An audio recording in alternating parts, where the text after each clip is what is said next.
Good morning to you, everyone out there. I'm Woodsy. That's Adam Klug. I almost said it's Paul Reindl. But Paulie is out again today. We will tell you that funny story here in a moment. Adam, how are you, buddy? Terrific, guys. Good. You sound sarcastic. I love being in here with you guys. I don't believe you at all. Not even a little. Am I in the stream like you can see me? Yes. You're good. Where's the...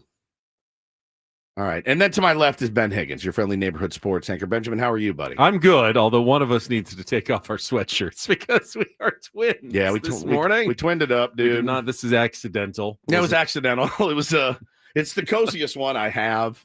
And I think it's the coziest one you have as well. I had the same thought. Oh, it's a little rainy outside. Cold I got out a hood there. just in case. I got the hood. Let's go with the nice cozy Tuesday morning sweatshirt, but we both have the same idea. Yeah, man. So the thing with Paulie, I spoke with him yesterday when we got out, and Paulie's been great, man. Like, Paulie's been sick as a dog, but you know what? The dude still has been firing off our rundown every night. Like, he's laying in bed, like doing audio and getting stuff dialed in for the show. You can't put a price on what Paulie does for this program. So we certainly love when he's here.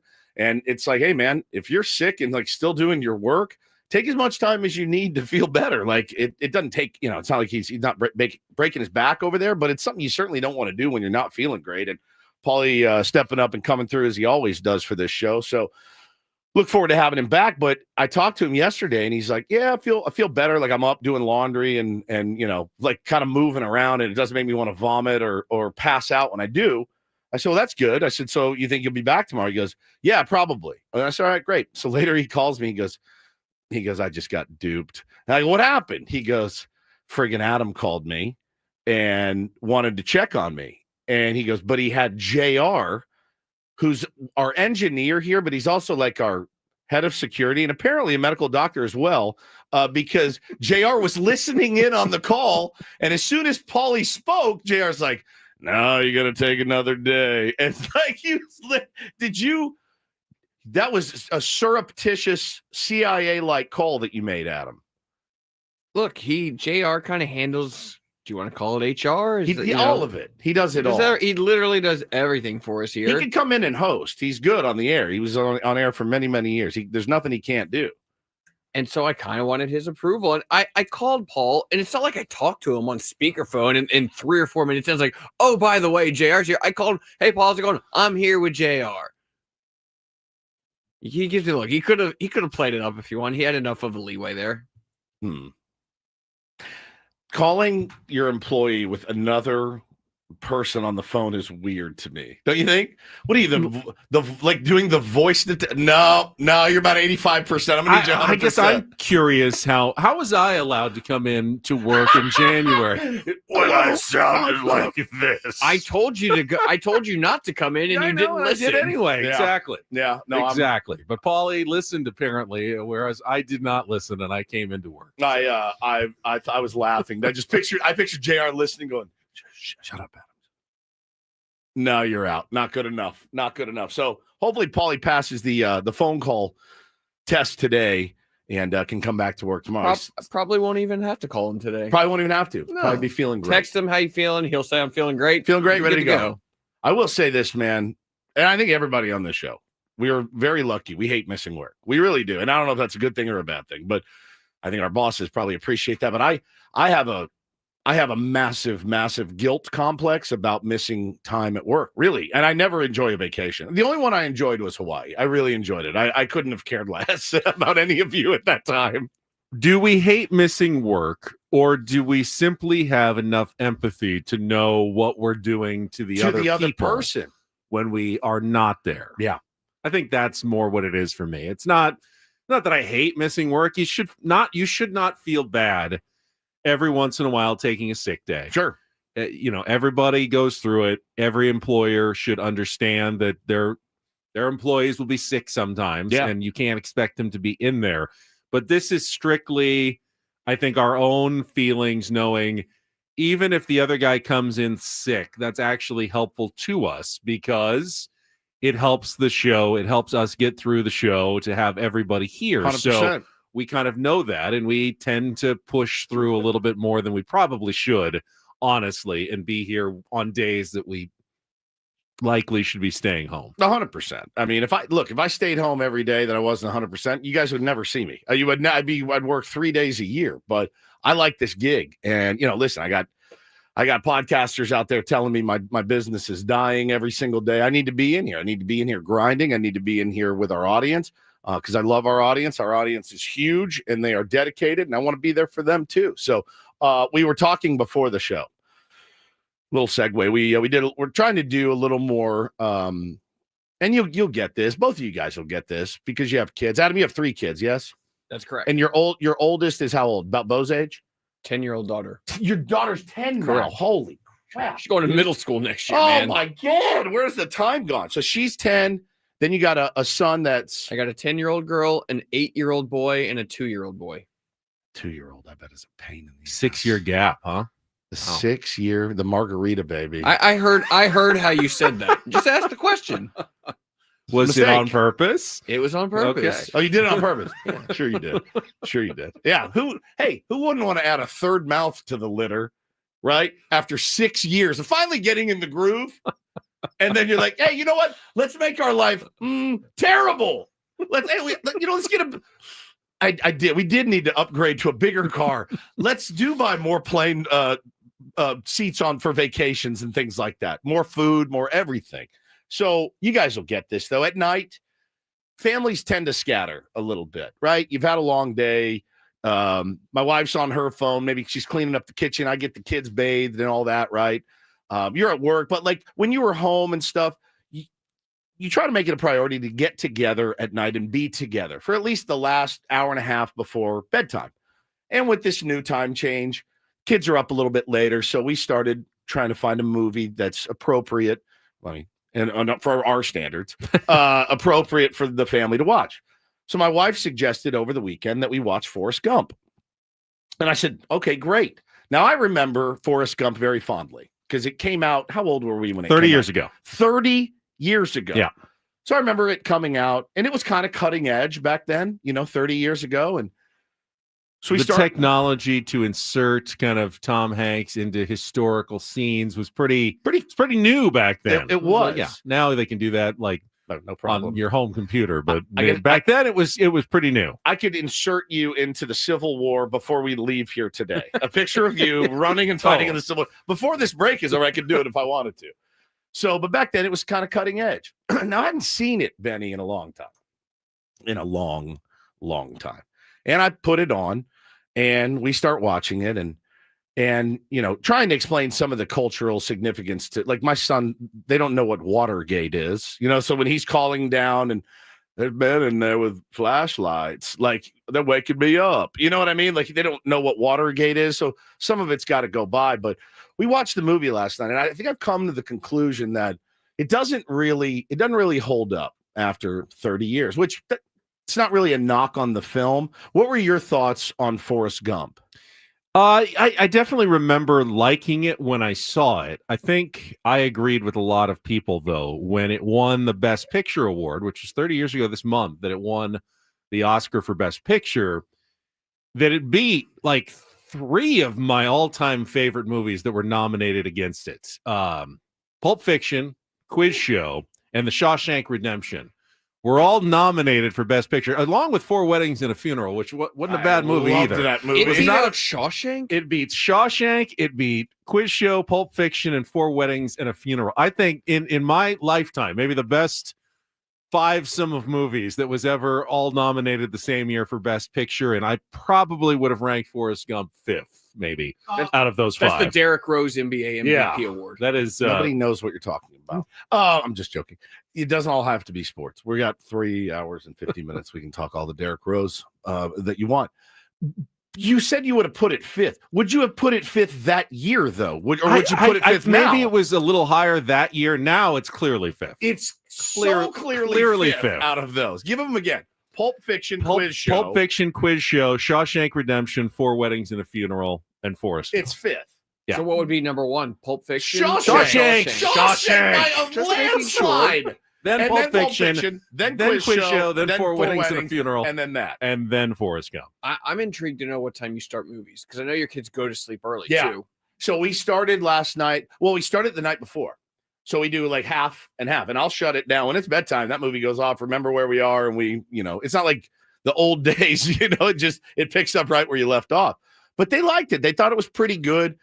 Trying to explain a lot of it. I mean, the war scenes are pretty tough, and I actually fast forwarded through the Vietnam scenes. They're gnarly. I mean, Bubba's laying there with palm trees over his entrails coming out. I didn't want my kids to see that, and I remembered all the stuff. But like, it was a decent movie for kids, I thought. But I just, I did like the soundtrack with all the oldies great. and the mix of music. I listened to that a lot after it came out, for sure. And that was definitely a highlight of the movie for me. Bo really liked the Elvis part, how Forrest taught Elvis how to dance. He thought that was pretty good. But I did remember, man, the end. I had forgotten. And my wife had taken Taylor to bed, and I'm just watching it with Bo, and then he meets his little son Forrest for the first time, and I lost it. And I mean, like my chest was heaving as I'm watching it, and it's so sad because he's like, is he? No, he's very smart. He's just like you, or he's not like you. He's like me, essentially, and he's like the best student in school. And it just made me weep. And Bo's like, what's the matter? I'm like, nothing. Everything's fine, dude. Tears are streaming down my face, and the little head tilt when they're watching TV. And then when he's standing at Jenny's grave, it makes me so mad. Jenny makes me so mad in that movie. I'm so mad at her. Like, she's the worst. She was like the worst. She was a bit selfish, no doubt about that. A bit selfish, just a tad. She was lost. She was lost. She was lost. A lost girl broken. of the 60s and 70s, broken and lost. And, she found her way back at the end. Yes, when he was a shrimp billionaire. She absolutely found her way back. And a major investor in Apple. Yes, she found her way back to Greenbow, Alabama. But I'm sitting there watching it last night, looking, and I'm seething inside. I'm like, yeah, this guy deserved better. He just straight up, look at Lieutenant Dan. Look at Lieutenant. He found his sweet angel, got him some titanium legs, came back, and it really is a turd of a movie now that I think about it. But they liked it. They liked it, and it was good. And you know what? Everyone hailed Tom Hanks, who's greatest actor of his generation. Yes. Fine. I didn't think he was anywhere near one of his best roles. He beat Morgan Freeman and John Travolta. Come on! Who were both nominated for Best Actor that year as well. So I don't know. I just don't think any of that holds up 30 years later the way some of the other nominees did. But you ain't got no legs, Lieutenant Dan. It kills me. The ping pong, it murdered me. I mean, it absolutely murdered me. So yeah, Forrest Gump, we did that last night. If you guys have any suggestions, keep them coming, because we want those kind of family movies. Well, you should go with Quiz Show tomorrow. I don't think get the rec. Little too. Have you shown them Shawshank? No, because mostly the prison rape scenes are the ones that I don't want them to see. But I think if I could fast forward through all the stuff with the sisters, I think we'd probably be okay. Don't you? Yeah, I mean, it can be a gnarly movie. Yeah, there's a lot of it's pretty tough. Well, suicide and there's some tough themes in that. Maybe we'll wait on that one. But hey, listen, while I've got you guys here, you guys know I am your family's water wellness expert. Last year, Eco Water won the 2024 Better Business Bureau Torch Award for ethics. We love our Eco Water filtration system. Game changer for cooking, drinking, showering. Imagine filling up your water bottle for work or school with the purest water possible. It's like bringing a piece of wellness with you everywhere with Eco Water SoCal's patented soft water solution. You're not just improving water, you are enhancing your family's wellness. Celebrating 100 years, they are offering free in-home water tests. Don't let another drop of mystery water touch your family's lips. Call 760-350-3338 or visit ecowatersocal.com. Again, 760-350-3338 or go to ecowatersocal.com. Let them know Woodsy sent you for VIP treatment. Your entire household, for everybody. Well, thank you for it. Your water should be perfect. Check in with Kelly Danig with some traffic and then set the menu. We'll be back next with Ben and Woods on San Diego's #1 sports station, 97.3 The Fan.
All right, I'll look forward to that. All right, good. Welcome back. It is Ben and Woods. Got some, I think, fairly good news for the tier ones out there.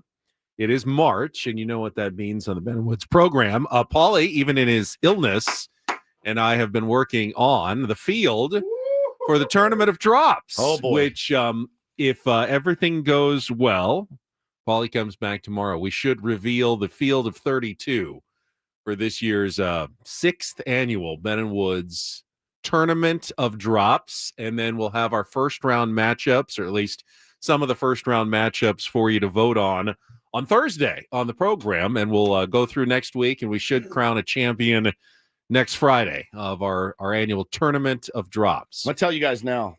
You guys know you've really let us down the last few years with your selections. I mean, I think you've really missed the boat, and I think now they may be doing it on purpose just to make me mad.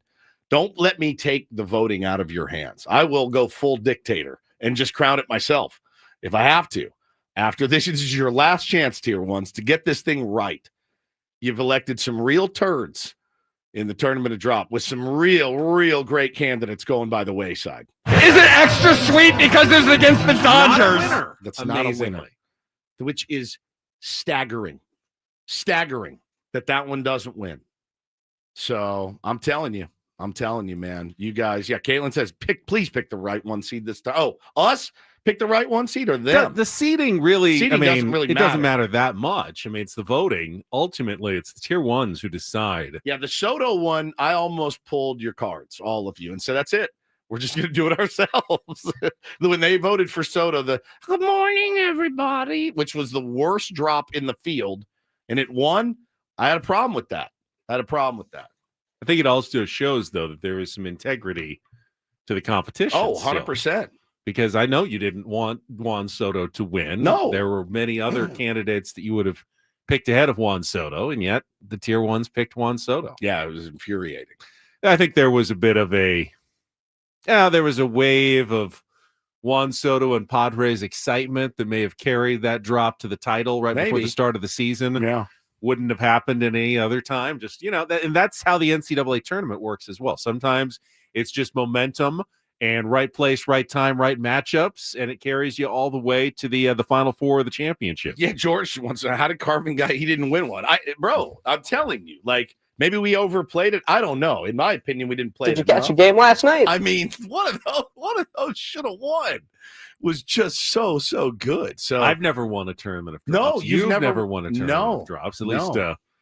At least not yet, but there are there's some candidates this year. Obviously, another strong field going to be revealed tomorrow. What if it's my sexy moan against your sexy moan in the finals? Hopefully they're in different brackets. We could meet, at some point.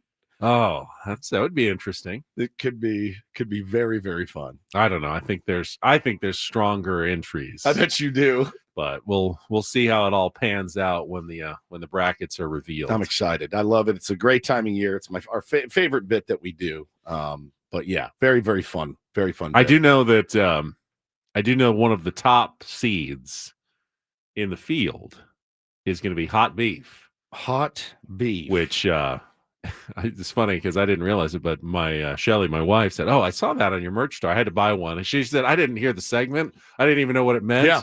Just thought, I just need a shirt that says hot beef." Hot beef. So get yours before the tournament drops. You can have it a potential winner before anybody else. I saw our boy Jordan in North Carolina bought one, was wearing it proudly. I got a text yesterday from our pal JoJo, works for the Padres. He goes, What is hot beef? I missed the segment. So explain again what hot beef is. So I've kind of forgotten how we got there, but it was what back in old England, someone would steal something, instead of yelling "stop thief," they'd yell "hot beef."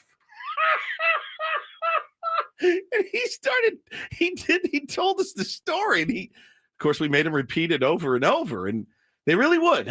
Where did you get this information? The internet. The internet told you that in the 1800s, beef. In 1800s, somebody would snatch something off your table and they'd go, hot beef. And why wouldn't they just say, stop beef? Don't know. I still don't get it. I'd like to do a deep dive on it. Probably should. Probably should have done a it rabbit already. hole. I do need a rabbit hole on that one, man. The hot beef. We can call it the hot beef injection, and I'll inject it into the show. Kind of you do with a brisket, like a little pre-injection. That's exactly right. Meat It's fluids. It's exactly what I was thinking of. Yeah, the hot beef injection on Ben and Woods. So yeah, we have the hot beef. Probably going to lose first round. Knowing you guys out there, I'm sick about this. I'm so nervous that the right ones are going to win. You're preemptively sick. I'm about it. preemptively sick. I'm anxious. I worry about that I've seeded things wrong when there's huge upsets. So So I go, did I miss the boat on some of our drops? So we start tomorrow. We're going to unveil the field The tomorrow, and then the field. voting begins on Thursday. Okay, good. I can't wait. Cannot wait. Yeah. Love it so much. So yeah, it's become a nice March tradition here on Ben and Woods. The best. All right, today on the program, obviously we will talk some Padres baseball coming up. Had a couple of big home runs yesterday, but another so-so spring performance. Again, not going to worry too much about results in the spring. We can talk about Michael King's Because outing you're a though bought-off yesterday. shill. I will worry about results. If you want, This you is can. pathetic. You absolutely It's can. pathetic. And we will get into that. Sammy Levitt will join us later in the program from the Peoria Sports Complex, continuing coverage. There was a lot of NFL moves yesterday, almost too many to keep track of. Almost. I mean, I was just telling you guys off the air. I've heard of about 12% of these guys. Really? I mean, the quarterbacks, a couple of the big name wide receivers, the running backs, whatever. I was like, oh, okay. I mean, I just saw an Eddie Royal tweet and thought that was. I was like, oh, Eddie Royal. I've heard him, wide receiver, right? Yeah, it was from 2012. He retired long ago. I was like, oh, thought the Chargers got him. They did in 2012. You're a little behind the times. On some of your NFL knowledge, Yeah, but I think we all are. Was a very busy day. Technically, it's doesn't even start until tomorrow, but they're in that nice pre-tampering negotiating period, and all kinds of agreements are being announced. So we can talk about some of the ones that at least have moved the needle for the Ben and Woods program. We'll have our regular features, including Don't Do This, Take on Woods, chance to qualify for the trip to Las Vegas. We'll get a Klug report in our final hour as well. Another biggest fan name at 9 o'clock this morning. Should be a good show. We'll get started, though, with an update for the Padres. Spring training as Gavin Sheets continues to make his push for the roster yesterday with another home run. We'll talk all about that coming up in just a couple of minutes. First, though, Woods and I want to tell you about Trust and Will. It's something that neither of us had really planned, and I'm surprised because we both have families, we both have kids, and neither of us had taken the time to put down our final wishes on a piece of paper. I'll be honest. I just assumed that you already had one. I really did. I assumed that Ben Higgins, Mr. Responsible, would have absolutely had a trust, a will lined up, but turns out neither of us did. And so glad that we were able to do this together and go in and learn all the information and get signed up. It's really simple. You just go to trustandwill.com and you put in the code San Diego when you check out, and you'll get 10% off. And you answer all the questions in there and assign people things. And it's really, really simple. It takes about 30 minutes to do, but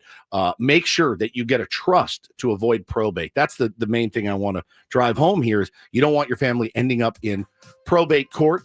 You want, and a will alone won't do it. You got to have the trust as well, Benny. Absolutely. It's simple. Takes, like you said, 20 minutes or so. Fill out all the questions. They will ship you the documents, and then you put it away. You don't need to think about it again. That's which right. is really, I think, why we didn't do it in the first place. Didn't really want to think about it.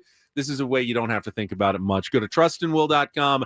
Use the code San Diego at checkout. Get 10% off at trustandwill.com. That's trustandwill.com. We'll be right back.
a 99-mile-per-hour fastball that he sent back towards center field and almost killed the camera guy. Went right to that camera well hole in the batter's eye at the Peoria Sports Complex. Just kind of flicked it out there too, and it went 450. It's the fastest pitch Tatis has ever homered off of in any regular postseason or spring training game. Is that right? Yeah. How fast? 99. Man. So, and he was obviously had the flu and then had a few days where he was kind of trying to get his legs back under him. But Fernando Tatis Jr. says, feeling well now. The swing is locked in. I believe his direct quote, as it usually is feels amazing. To have that confidence, man. You can always count on Fernando Tatis Jr. for a good feels amazing. It feels amazing. Quote, feels amazing. It's amazing. After he hit the home run off of Hunter Green yesterday. Padres did get a little shaky pitching performance, and I'm not worried about Michael King at all, but he's probably working on something. Even Michael King said the fastball command is not where he needs it to be. Yep. Now, he's got probably at least a couple of more outings before making a regular season start, but he gave up 3 runs in the first inning yesterday to the Reds. Did get out of the second inning and third inning without any damage, but clearly not as sharp as we've seen in the past. But it's March. You're not supposed to be as sharp as mid-season form in March. So not worried about Michael King, my friend. I'm just not worried about him again. Breaking pitches said we're good. Off speed's looking good, but you got to dot that fastball for him. And you've all seen it, man. When that fastball is on, Benny, there's nobody better than Michael King. When his two-seamer is two-seaming and he's dotting the outside corners, he's working up, down, in, out. He is as nasty of a pitcher that there is in the big leagues, man. The Dodgers' work of art. That game I will never forget. I've gone back and watched some of it since. It is one of the best pitching performances I've seen. So yeah, man, just trying to get the mechanics locked in and being able to put the fastball where he wants it. I'm not worried about him even a little. 3 walks, only 1 strikeout. So obviously, you can tell that the command isn't where he wants it to be. Padres ended up giving up 9 runs, and it was a couple of at least the regular bullpen guys. Jason Adam gave up 2 2/3 of an inning. Bradley Rodriguez gave up his first runs of the spring in an inning. 4 hits, 2 runs. First time he's really been hit hard or at all. This spring training. He's also coming off the flu. He also is coming off the flu. It is pretty much circulated. It was kind of starting when we were there and then continued to kind of circulate around the Padres clubhouse. So a lot of guys have dealt with it. He's just back from it. So maybe you can explain that away. But the pitching results have been up and down. Now, hitting wise, you mentioned the Tatis home run, but Gavin Sheets for the 3rd straight day. You don't see this a lot in spring training because a lot of guys don't play 3 straight days. Right. But homered on Saturday, homered on Sunday, and 1 for 3 with another home run yesterday as the designated hitter against the Reds. And certainly he is going to make the decision a little bit harder for the Padres about, who makes the opening day roster, who's going to be the designated hitter. Now, he hasn't hit for average at all. He's still hitting under 200 with a 219 on base percentage. But when he hits it, it goes a long way. And that's certainly a valuable skill and one that the Padres don't have in abundance on their roster. Yeah, I just don't know that I see a real spot for Gavin Sheets on this bench to open the season, Ben. I just don't know if I do. I know that the power is prodigious. I know that those roster spots are so valuable. And look, we along with our audience, we are all going to argue about the last 2 spots on the bench until the season starts. I mean, it's just I've already seen people saying there's no need for Tyler Wade on this team. I'll tell you right now, I don't get the sense that Tyler Wade is going anywhere. He is beloved by Mike Schilt because he can play multiple positions. He can get a bunt down. He's fast. He's a good base runner. He's a smart baseball player, and he's the vibes guy. He is the guy they all gravitate to. He's going to make this team. I said it last year when they got him. I go, this dude's going to find a way to make this ball club. And not only did he, I mean, I thought Schilt used him a ton last year as well, and he was forced into action a bunch too. But I think we're going to argue about these last 2, who it should be, until the season starts. Yeah, spring numbers, again, can be very deceptive. For instance, Jake Cronenworth is hitting 167, but he's hit the ball hard. Yeah. He had a double yesterday, was finally rewarded with one of his, 95-plus mile-an-hour exit velos with a hit. But he's hit a lot of balls at people that he's swinging the stick pretty well. Xander Bogaerts has quietly, started to at least hit a little bit. I think he's, I don't know, 3 for his last 9 or 10 or something. He's up to 250. Not that that's, earth-shattering, but you want to see the progression as you get a little closer to opening day at the start of the season. So Bogaerts has hit better. Jason Hayward has really never gotten it going offensively for the Padres this spring. Well, you thought Manny was going to get off to a real hot start this spring. He did get off to a hot start. He took the first pitch he saw. He hit it 430 feet to the opposite field for a home run and hasn't done much since. He's batting $1.25 right now, Benny. K'd twice yesterday. It's going to take, it takes these guys, 50 at-bats to get kind of locked in for the season to start. And, I would expect to see the regulars getting some more work here soon as we ramp up, just a couple of weeks away from the regular season. Again, there's guys you worry about and there's guys that you don't. I am worried about Hayward. And yeah, I know he's a veteran, and I expect him to be on this team. Well, that's why you're worried about him, because he is a veteran. He's a veteran. He's got 16 years in the big leagues, and you wonder, all right, man, like we talked to him. It seemed like he had gas in the tank. Great freaking dude, man. One of my favorite interviews we've ever done. But at the end of the day, you got to have guys that can perform. And I don't know that you can just plant a guy out in left field that is not swinging it at all, And I think, I've seen a couple, like he's 16 years in the league. He's a veteran. Like, it's one thing to accept no offense from your catcher position. Correct. And say, hey, we're going to go defensive-minded behind the plate. And while catchers went 0 for 3 again yesterday, Elias Diaz threw out Ellie De La Cruz at second base. Pretty good. Campy had a good throw, actually. Would have been an out. Jake didn't hold on to it. But again, 0 for 3, and they're all hitting anywhere between 0 and 158, I think, this spring. But they're saying, Mike Schultz said, we are going to make our decisions based on defense at the catcher's position. You can't really do that in left field, though. Yeah.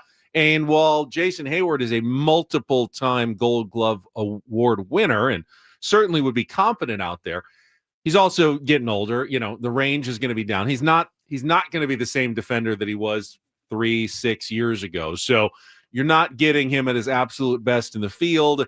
You haven't seen anything really from him at the plate so far. The leadership, clubhouse, fantastic. I mean, we got a chance to talk to him. Everything we're hearing, obviously, is good from that perspective. But there's only so much leadership. Nelson Cruz was also hailed for his leadership and mentorship. But if you don't produce at all, you're not going to have a spot on the roster. Well, long term at least. And Alex says you guys are worrying about the wrong guys. He's worried about Cronenworth and Bogaerts, who make significant money, continue to not be good offensively. I kind of think, Alex, that goes without saying. That I think the worry about Xander Bogaerts and Jake Cronenworth. Again, we've done this debate a billion times. Jake Cronenworth makes what, 10, 11? Yeah, it's not. That's a lot. It's a lot, but it's not something that just you feel like cripples you.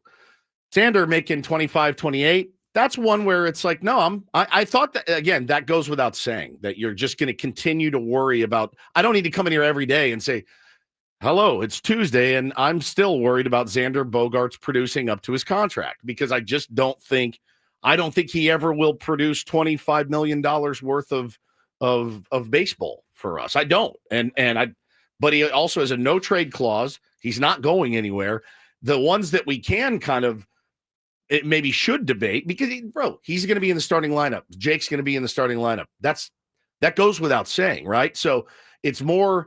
It makes more sense to kind of argue about the 24th and 26th man. I know. I want to talk about both Jake and Xander, though, because I think they're very different situations, like you're kind of hinting at. Let's take a quick check of traffic. We'll come back, and I'll tell you exactly when you need to start worrying about Xander Bogaerts next year on 97.3 The Fan.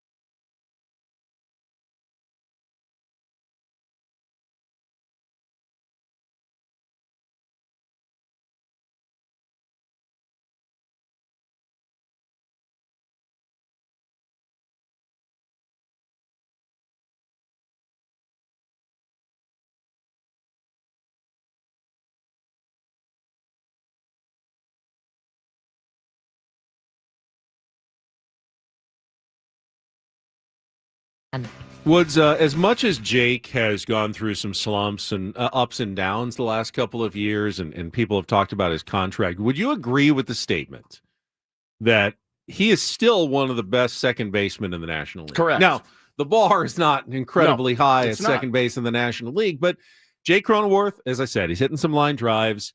You know that he's going to approach the game right. And, again, we're a bit biased. We like Jake a lot, but he's not breaking the bank at $10 to $11 million. I mean, that's a backup offensive lineman in the NFL nowadays, practically, when you're looking at what free agency is going for. So Jake is, I hope he has a really good season. Of course. I certainly expect him to have a decent, okay season, and there's a range in there that will help the Padres the better he does. Xander, though, is obviously the much bigger issue, as you said, with the bigger contract.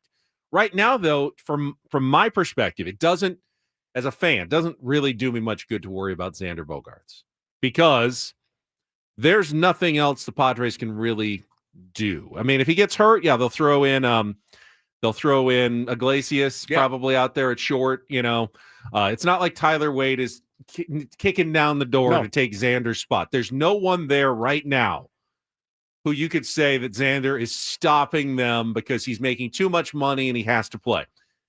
In a year or so, though, if Leodalis DeVries continues to develop and has a huge season in the minor leagues and is pounding down the door to get to the big leagues at shortstop, at that point, then you really do have to worry and about Xander Bogaerts and go, all right, now he's not only not producing, making a ton of money, but he might also be blocking your best prospect from getting to the big leagues at the position he should be playing. I have faith in AJ Preller that he's not going to let that happen. Yeah, I do too. I mean, at some point he's going to have to recognize the shortcomings of Xander Bogaerts on that contract. Yeah, I mean, again, Beans is like, how long are we going to vouch for Jake? I mean, look, he's 31 years old, plays a really good second base, really, really good second base, can play a really good first base when needed as well.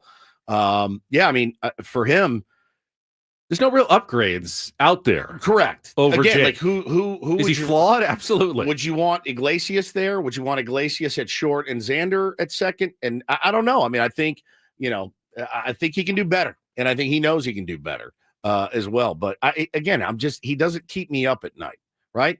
The guys that keep me up at night, Xander Bogaerts keeps me up at night. That's the one that I'm just like, man, I really want it for him because it's got to be an awful feeling to be basically a shell of the person you were at the last team that you played for. I see in our chat, let's not fall in love with Jose Iglesias.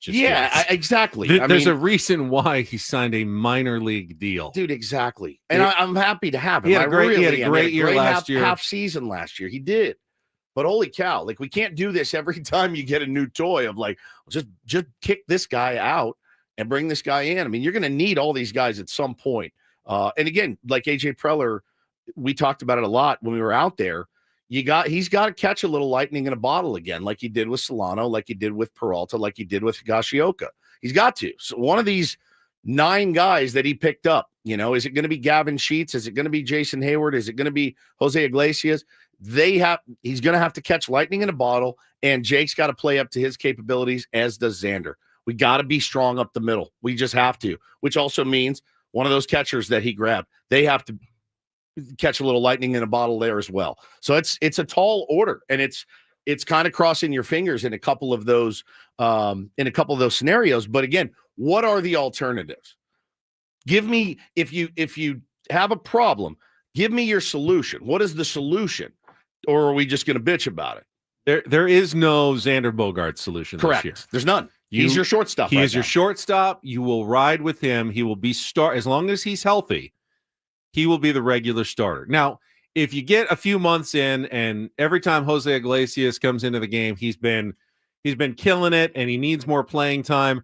At that point, you may have to start giving Xander more rest and changing your strategy a little bit. But that's not going to happen in the first 2 or 3 months of the season. Xander's going to get every opportunity again to put together a somewhat Xander Bogaerts-like season, and the reason they signed him for a giant contract. Correct. It is the 3rd year of 11.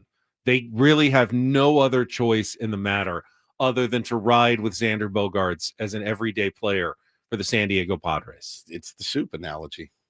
Here's your soup. Eat it or don't. You need it or starve. It's not just that. It's the right decision. Any other franchise would make the same decision. 100%. Given the same circumstances. We've signed this guy for hundreds of millions of dollars. He's going to play. It's the third year. He's, age-wise, he's still in his prime. Yep. He has been an all-star, MVP type performer in the not so distant past.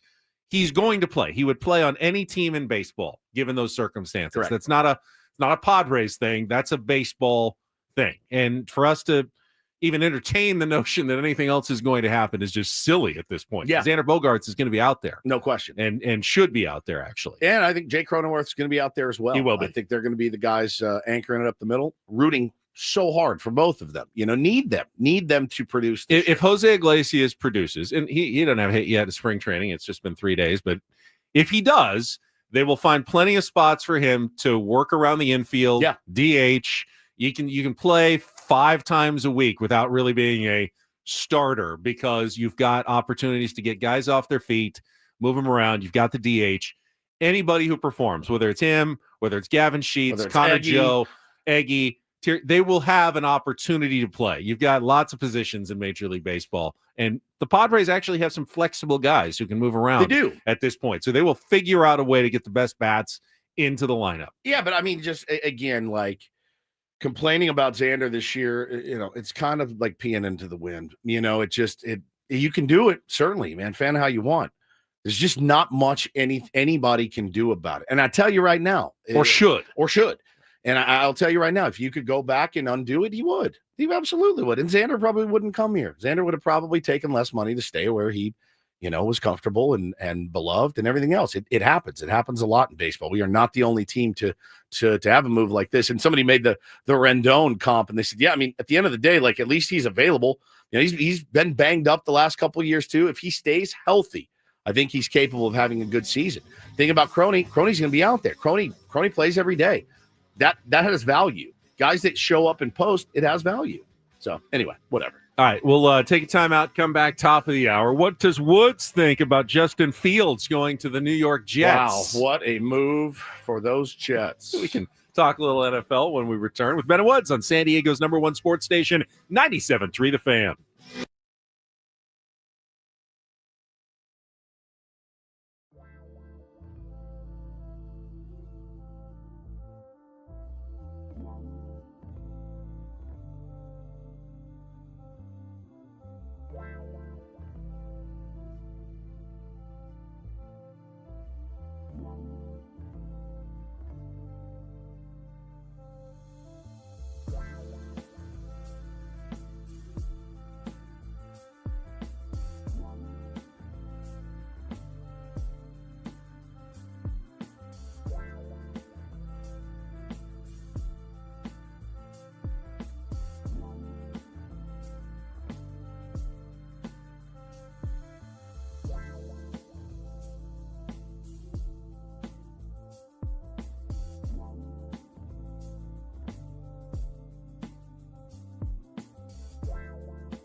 There could not be two more opposite off seasons than the Major League Baseball off season and the National Football League off season. Correct. Major League Baseball is a slow burn in the off season. You get a signing here, a signing there, and a lot of guys will wait until January, February, finally get desperate, and they sign a contract. Do you think the reason for that is the NFL is 17 weeks, right? You have 17 games. You have training camp and things like that, but it's 17. You have 17 games with a new team. When you're committing to a baseball contract long term, it's like, all right, I'm doing 5-6 years, 162 games, 40 spring training games. I'm moving to, it's different. It's a different. I don't. I think it's just as much of a commitment or more even to join an NFL team, because you're talking about off-season OTAs and sure. Month of training camp and 6 practices in the week in between the games. But I feel like you could put up. Yes, it's less games, but it's still is the same time commitment. I think the reason for it is the salary cap, because in the NFL, the guys know they're competing against each other for a limited pool of money. Yeah, every team has their pool. And once they start spending it, you got to sign. You have to sign, or it'll be gone. Yeah. Whereas in baseball, there is no limited pool. So you kind of wait and put some pressure on teams, perhaps. Like, hey, if I just wait another week or two, they might up their offer. You're not going to get NFL teams generally to up their offer much beyond what the first offer is in the first 5 minutes of free agency. Right.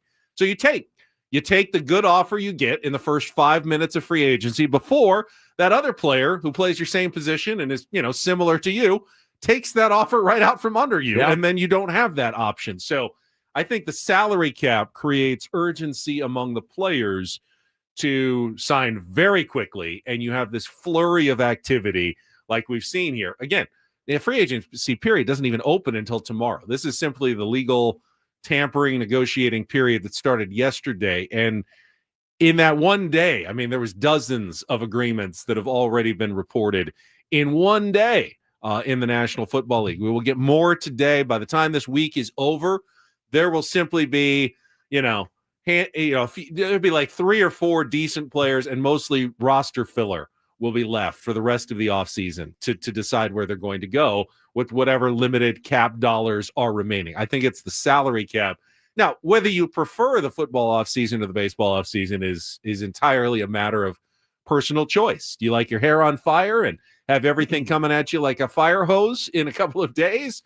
Or do you like the hot stove league, endless talk about, who your team's going to sign, who they're not going to sign? Will there be a trade? Will there not be a trade?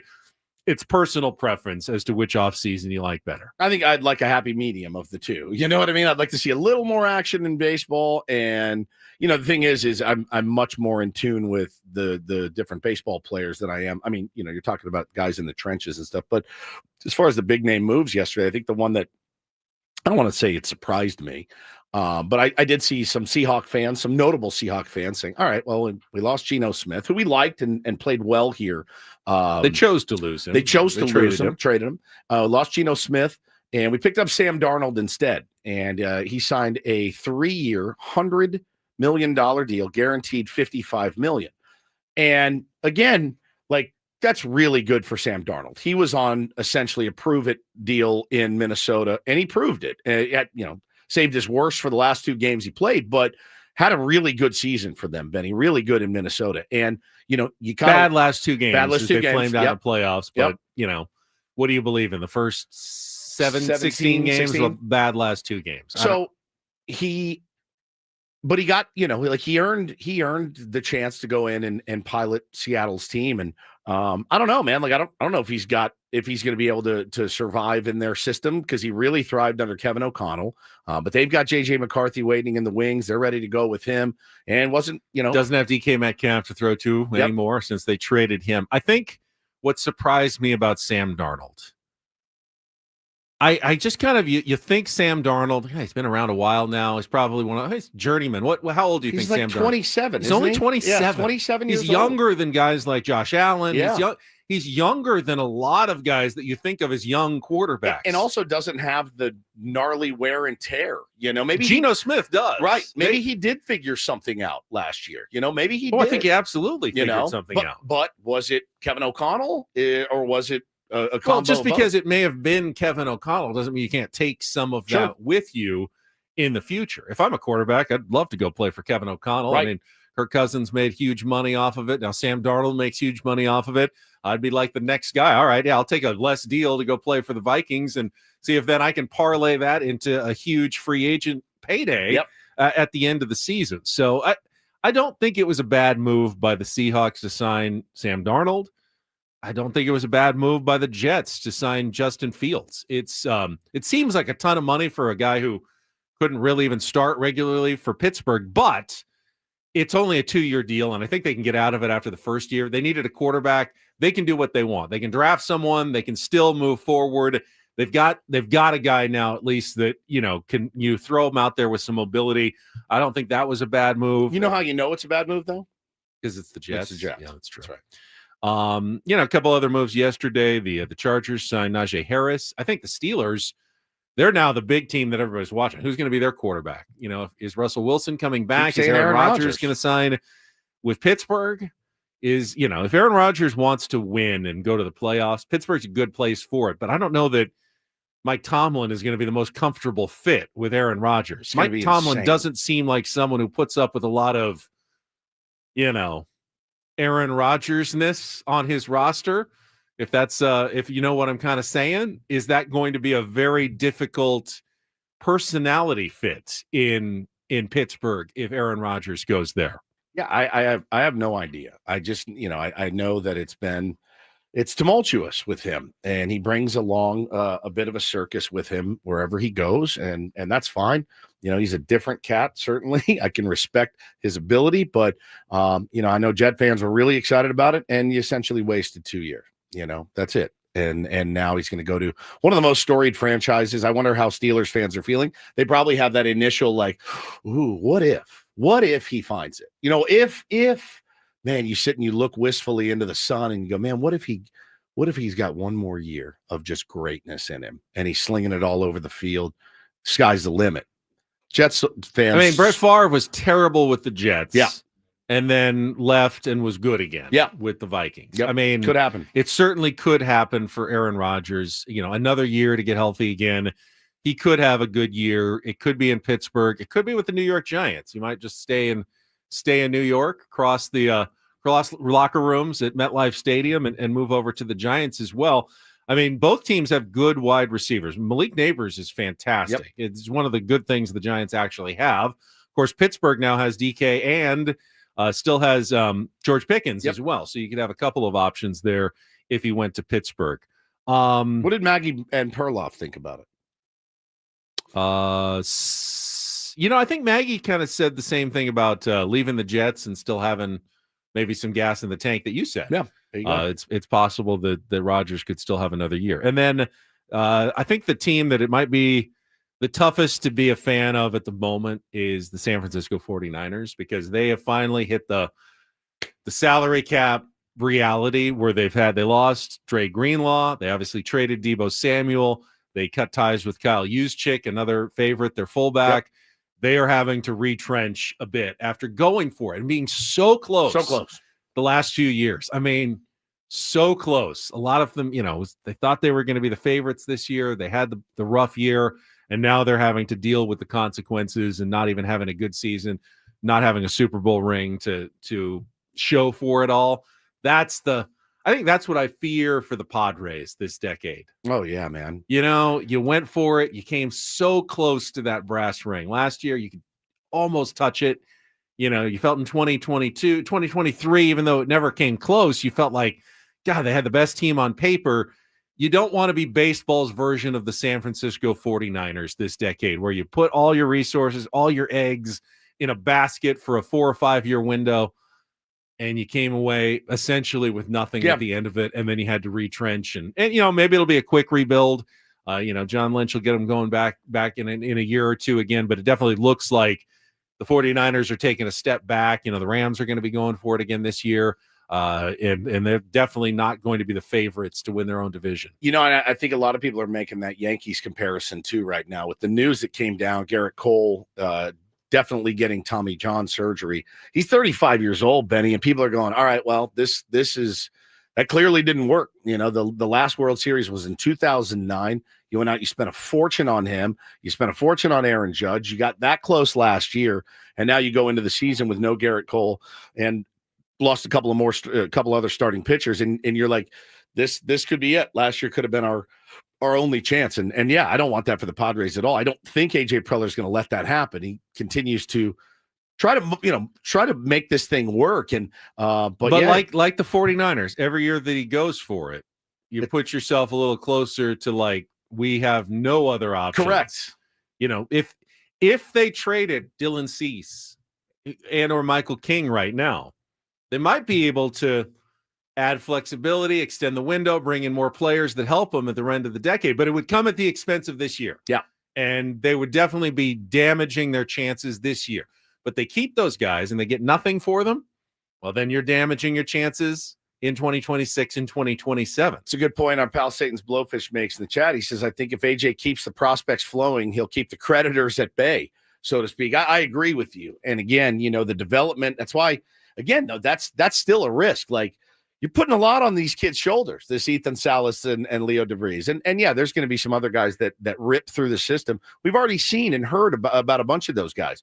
You have a stockpile of those? Yeah, you can. You can keep those creditors at bay for a while. But again, you got guys that are on that kind of precipice of, in their prime, probably going to start declining soon. So I can understand his vision. I really can. It's like, no, man, like I want to try to take advantage of this while I can. I don't want to try to win a World Series when Manny is 37, 38. And you got four guys vying for first base that you're moving off of, third and short and second. But I agree. You keep the prospects going. You don't trade a ton of them. You keep your best guys, and we ride. We see what happens. It's really been AJ's strength. And again, have they all turned into stars with the Padres? No, but he's had enough capital to make trades, whether it's from the international signings or the draft, that he has been able to keep that spigot flowing. Now he's got to get it, fill that tank up again, but you feel confident that he's going to be able to do so because he's done it before. And they count him out every year and they say, oh, he's emptied the tank again. He's emptied the chamber. Does. And then what happens? The chamber is refilled. It absolutely is refilled. He puts a lot of stock into scouting and that's their bread and butter. So yeah, man, his problem is though, he moves so many of those guys that he's continuously having to refill the cupboard. And it's, someday it's going to bite him in the ass. It really hasn't yet. I don't feel like it's bitten him in the ass yet. We haven't won the World Series, but you know what I'm saying. Yeah. All right. Don't Do This is coming up next. A merchandising snafu that Major League Baseball was dealing with yesterday that I found kind of amusing. We'll get to that and more coming up next. First, I want to tell you about Prize Picks. It's the best place to get real money sports action on daily fantasy picks. With over 10 million members and billions of dollars in awarded winnings, Prize Picks is making daily fantasy easy and accessible to everyone. All you have to do is pick more or less on between 2 and 6 players, set your lineup, and you have a shot at winning up to 1,000 times your cash. Right now, it's basketball season, but baseball season is fast upon us as well. You got obviously tournament time here in the month of March. You're going to have college basketball plays all over the place. You're going to be watching the sports. Might as well be setting fantasy lineups as well every single day. The way you want to do it, as often as you want to do it. It's very easy. Just download the app by going to prizepicks.com. Use the code KWFN at sign up. You're going to get $50 instantly. When you play your first $5 lineup, I've done it. You can do it as well. $50 instantly when you play your first $5 lineup by using the code KWFN at Prize Picks. Run your game. Must be present in certain states. Visit prizepicks.com for details.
Don't Do This is brought to you by Trust and Will. Don't leave your entire estate, house, kids, and life savings up to chance if and when you die. Do set up a Trust or Will online at trustandwill.com. This is a lot more affordable than you think.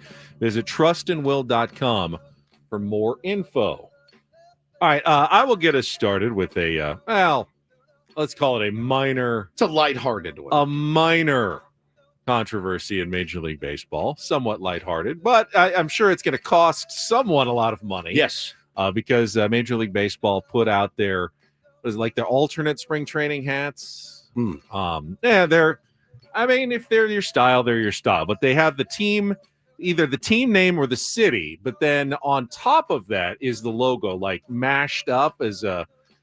It's hard to describe it. They put like the so it says Blue Jays, and then over the UEJA, there's a big Blue Jay logo. So it basically says Blue YS. Like you're obscuring half the of name of your team or city. It's messy. It's busy. Now my kids would probably love it. They wear all the fun and funky hats. They look good doing it.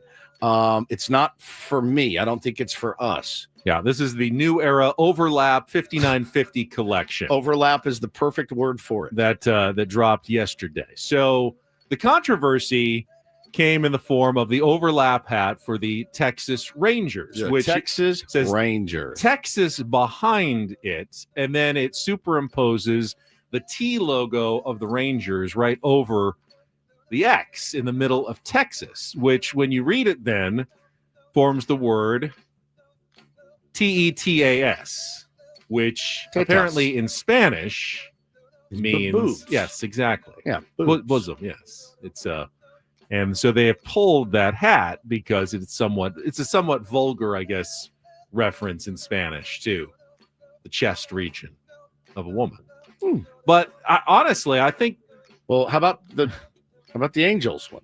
Well, so there's a bunch of them that are weird, Like Padres looks like it says Padres because it's the Padres, and Mariners says like Macers because the S is over the middle of Mariners. Do the Angels. I will get there.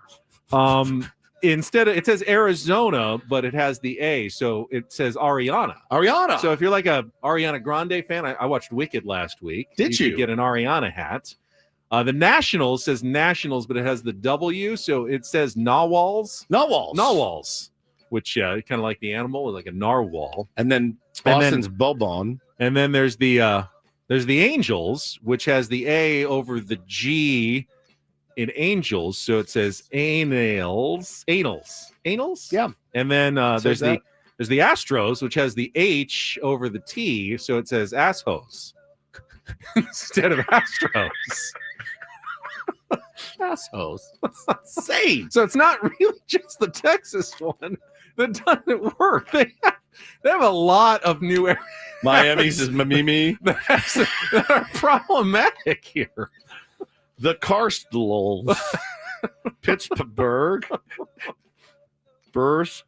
I mean, everyone was going Cincinnati. Everyone was going with the Texas one as the problem. I'm looking right at the Houston one. I'm not going to wear a hat.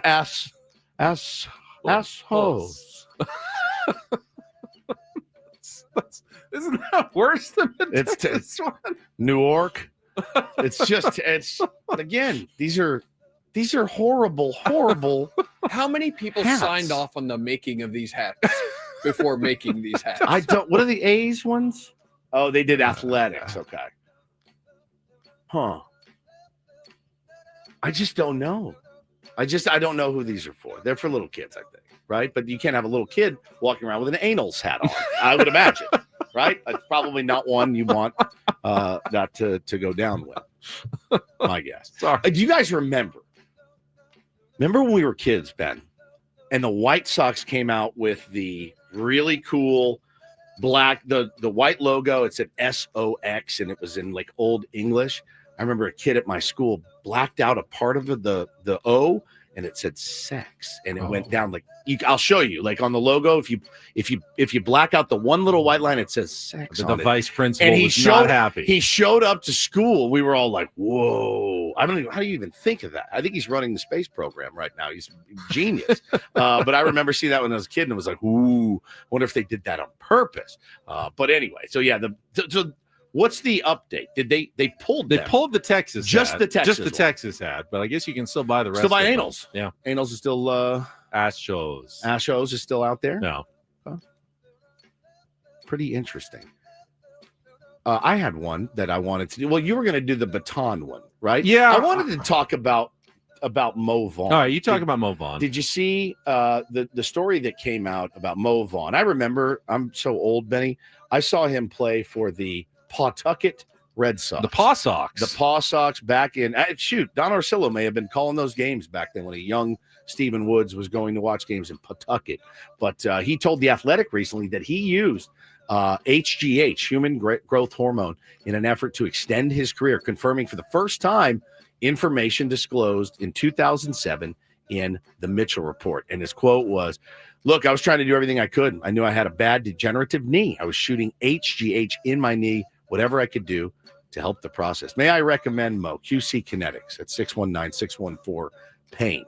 Could have been a better solution for you." But yeah, man, I mean, human growth hormone, Benny, is honestly, by all accounts, it's about the best you can do. Again, PED-wise. this was before baseball really had cracked down. It was the Wild West. It really when it came was. to what you were taking.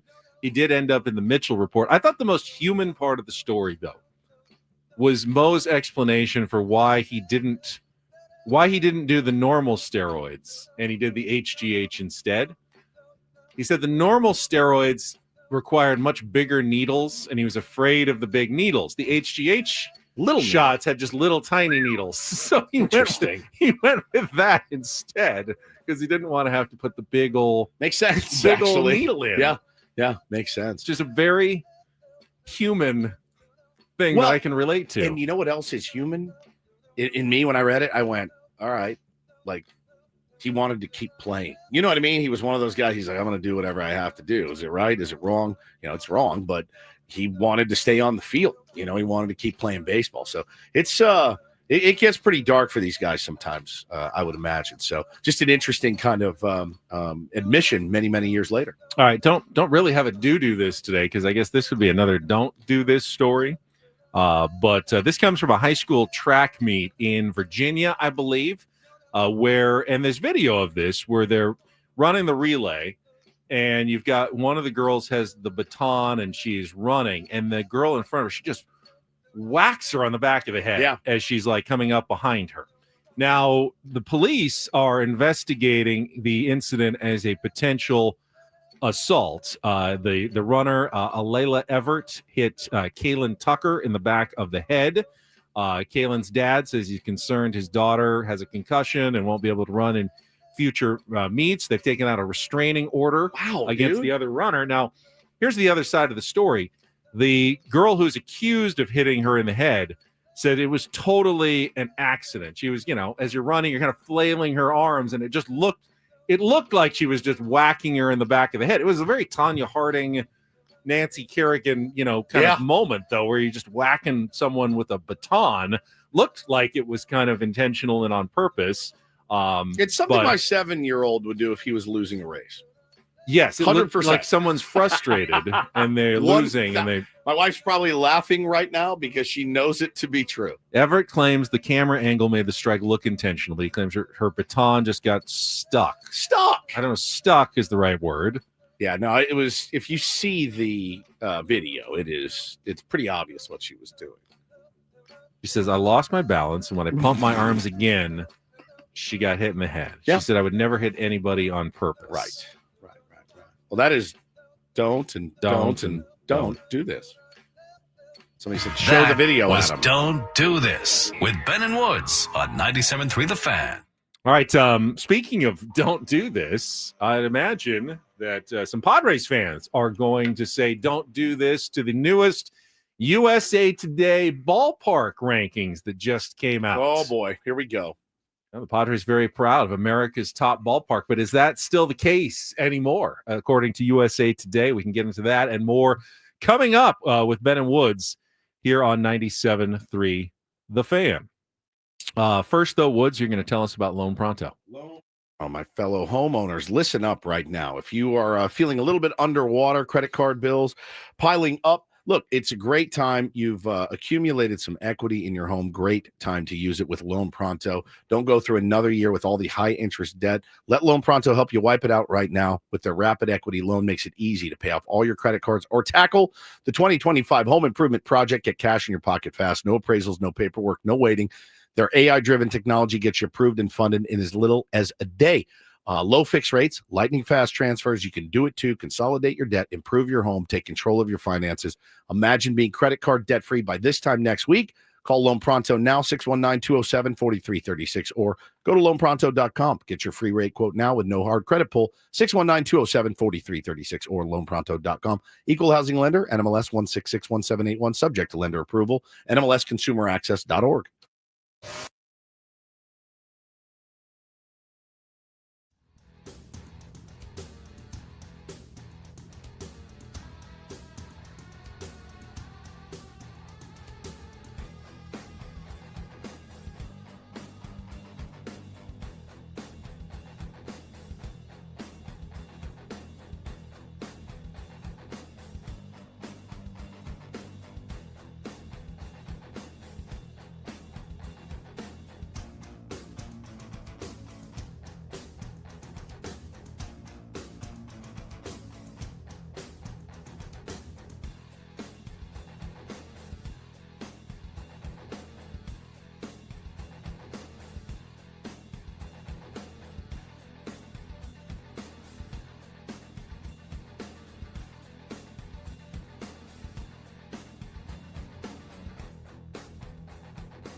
Determining what makes a ballpark better than other ballparks is certainly very subjective. Yeah, it's kind of like music. Everyone has their own personal preferences about what makes the baseball watching experience enjoyable to them.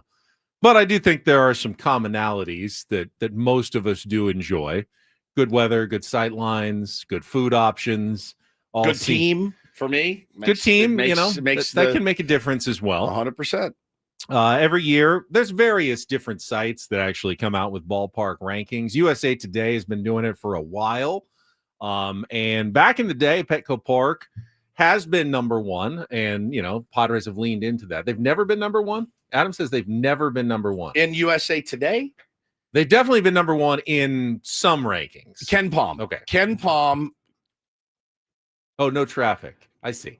I'm getting the wrong signals from. You can just crack the mic and talk to us. Yeah, we like to embrace the suck on here. It's fine. It's fine. Tell everybody what you. I was trying to tell Ben that traffic wasn't ready yet, but now it also is ready. Okay, but now it's it is ready. All right, but that's okay. I'm not going to traffic just yet. But I do believe Petco Park has been ranked. Ken Palm did it number one before. Are you sure it wasn't Bart Torvik? It was Torvik, actually. That's where I had forgotten. It was John McGillicuddy's ranking. The ballpark net ranking. Yeah, ballpark the net. Yeah. This year, just like last year for USA Today, though, Petco Park is not number one in the rankings. You know who runs that outfit over there? I think it's Bob Nightingale. He's definitely influential, I'm sure. But I would think, I see Bob a lot at Petco Park. I see him. I think he loves Petco. If he has a vote, I would imagine. He spends an inordinate amount of time at Petco Park if he doesn't really like it and think it's one of the best ballparks. So. Purple says Padres were number one in 2023. In 2023, okay. Okay, we slid. 2024, they slid from first to sixth, and they are now sixth again. We redid Gallagher Square. It's even better than it was. Now, that doesn't mean other parks haven't also gotten better in the last year. I've not seen this list. All right. So you're telling me there's 5 ballparks better according to USA Today. Okay. Yeah. Or Oracle Park in San Francisco. You want me to tease it for you, and then we'll do traffic, and then we'll come back with the newest USA Today ballpark rankings that just came up next on 97.3 The Fan. From the 855 Get Ross Traffic Center, protecting San Diego after accidents or injury, here's Kelly Danick. Traffic is sponsored by Valvoline Instant Drive-Thru Oil Change, your trusted instant drive-thru oil change. A couple of new problems here, guys. Getting reports of an encampment fire near the Claremont Mesa Boulevard on-ramp to southbound 805. Some smoke visible from the right shoulder. Also west 8 before the 805. Reports of a stalled car blocking the slow lane. And on the coastline, southbound 5, right before Encinitas Boulevard, there's a collision involving several vehicles. They're all over the right shoulder. Yes, continue to take it extra carefully out there, guys. Leave extra time for travel. Getting a nice break from the rain in a good part of the county, but more is expected. And we have still got some slick roadways to deal with. Stop by any of the 30 San Diego Valvoline Instant Oil Change Centers. You don't have to get out of your car, and it usually only takes 15 minutes or less. Plus, get a free courtesy check of your tires and battery. Visit SoCalOilChange.com for directions and discounts. SoCalOilChange.com. I'm Kelly Danick with Ben & Wood, San Diego's #1 sports station, 97.3 The Fan. I'm also curious between the three of us how many of these ballparks that we have actually been to over the course of our baseball watching lives. But you want me to count down top 10?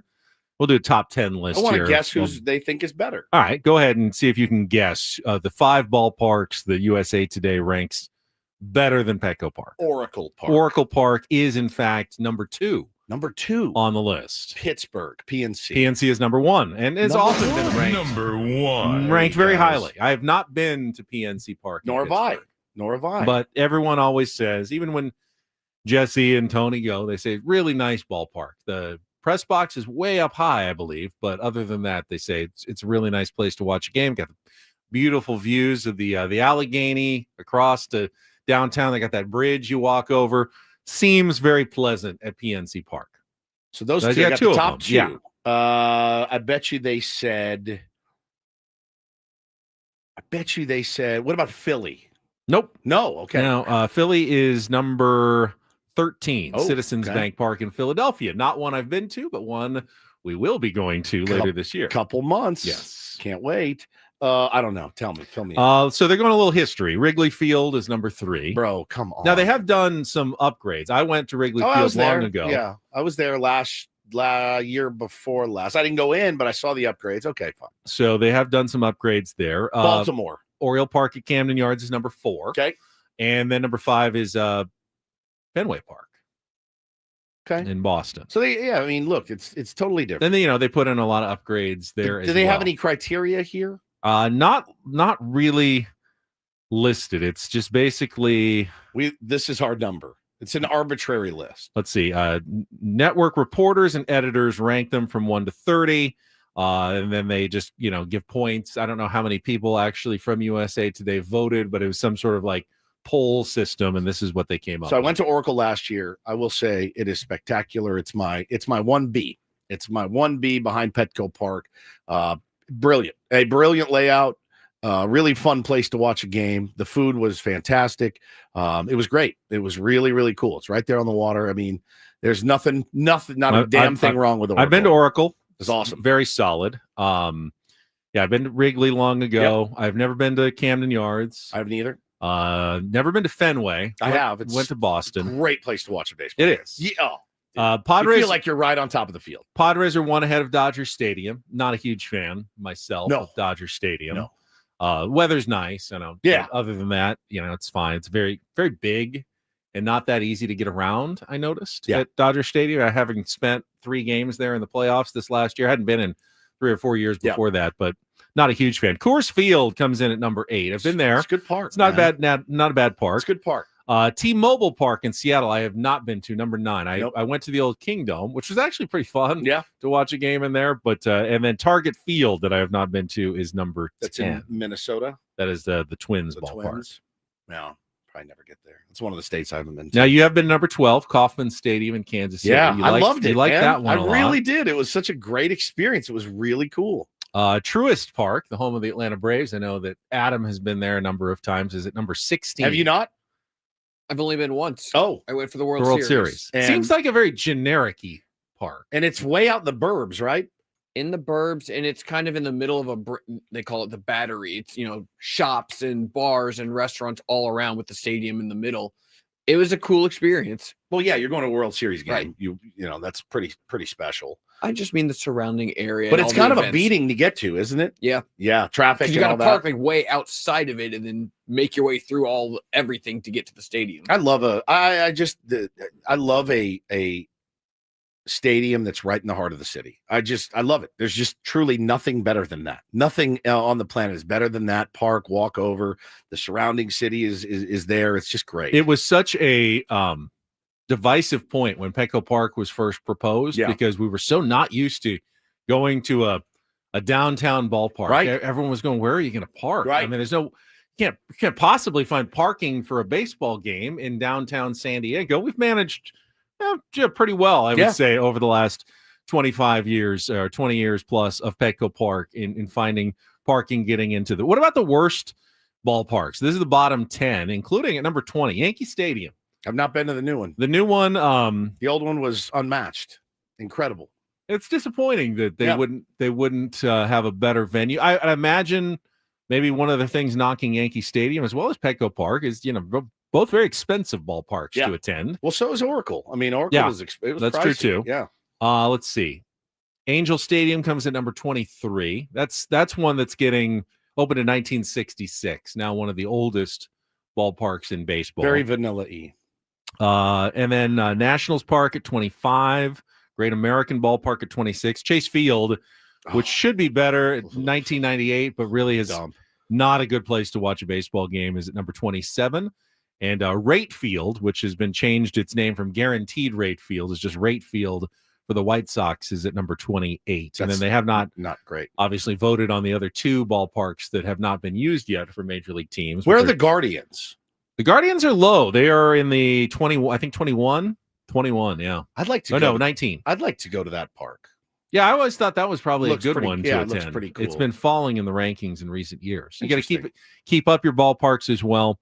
That's like Petco Park has gotten better since it opened. Yeah. Chase Field obviously has gotten worse since it's opened. And then you got the 2 minor league ballparks that are going to be hosting teams this year: Sutter Health Park in Sacramento and Steinbrenner Field, the Yankees spring training home, which will host the Tampa Bay Rays this year. What a league, man. What a league. What's the news on the Tampa Bay guy? They want him to sell. So, yeah, that was a story that came out from Evan Drellick of The Athletic this week. If Evan drops one, you know you're in trouble. That Rob Manfred and Major League Baseball is pressuring the owner of the Rays to sell the team. And they've kind of hit a snag here because they've gone through all the work of trying to line up a new ballpark in the Tampa Bay area for the Rays. And pretty much they have. But now it seems as though the Rays owners are getting cold feet because they know once they sign on the dotted line and they say we've got the money and we've got the cooperation of the city essentially to get it done, but they don't know that they want to be there. They feel like once they do, they're stuck in Tampa for I'd say when you build decades. A massive new stadium, then yes, I would imagine that you're going to need to make a decision there. Yeah, it says as he considers walking away from a stadium deal in St. Petersburg, Tampa Bay Rays owner Stu Sternberg is being pressured to sell his team by Rob Manfred and other owners. People briefed on the ownership level conversations who were not authorized to speak publicly to The Athletic. Why didn't they do this to John Fisher? It's a good question. That's the thing the first thing that popped in my head was why pressure this guy who he's unsure if he wants to be there. And you supported publicly John Fisher ripping that team out of Oakland. Well, John Fisher was sure he wanted to go. So that's what they're looking for. I think that maybe the lack of certainty on the part of the Tampa Bay Rays owner baseball feels is putting him in a no man's land. Essentially, he won't commit to being in Tampa, but he also won't commit to leaving Tampa. Yeah, the team president, Matt Silverman, said it's not a question of whether we have the funds. We do. The question is whether it's a good use of those funds to commit us and Major League Baseball to this ballpark for the next 30 years. Okay, rarely do I side with Rob Manfred here, but I think that this is the right move. If you want to be in Tampa and build a new stadium, then yes, we would like your commitment, sir, that you're going to stay here. There are plenty of interested parties, including reportedly the family, the Bartolo family that is the 49ers family that's interested in purchasing the team. I guess where would they would leave then and go where? The DeBartolos? I don't know. They have roots in Tampa. Oh, they do. They're Tampa people apparently. So I think that they would stay and keep it in Tampa. I guess what is obviously not every ballpark, team, and city is created equal. Tampa Bay is clearly one of the least desirable markets and teams to own in Major League Baseball. But Major League Baseball owners and the commissioner also know that there's plenty of people who would be willing to at least put in the effort, even in Tampa Bay, to run a good organization with a good ballpark, try to make a good experience. Yeah, will they make as much as the Yankees or the Red Sox or the Dodgers? No, they're never going to be that successful in Tampa Bay.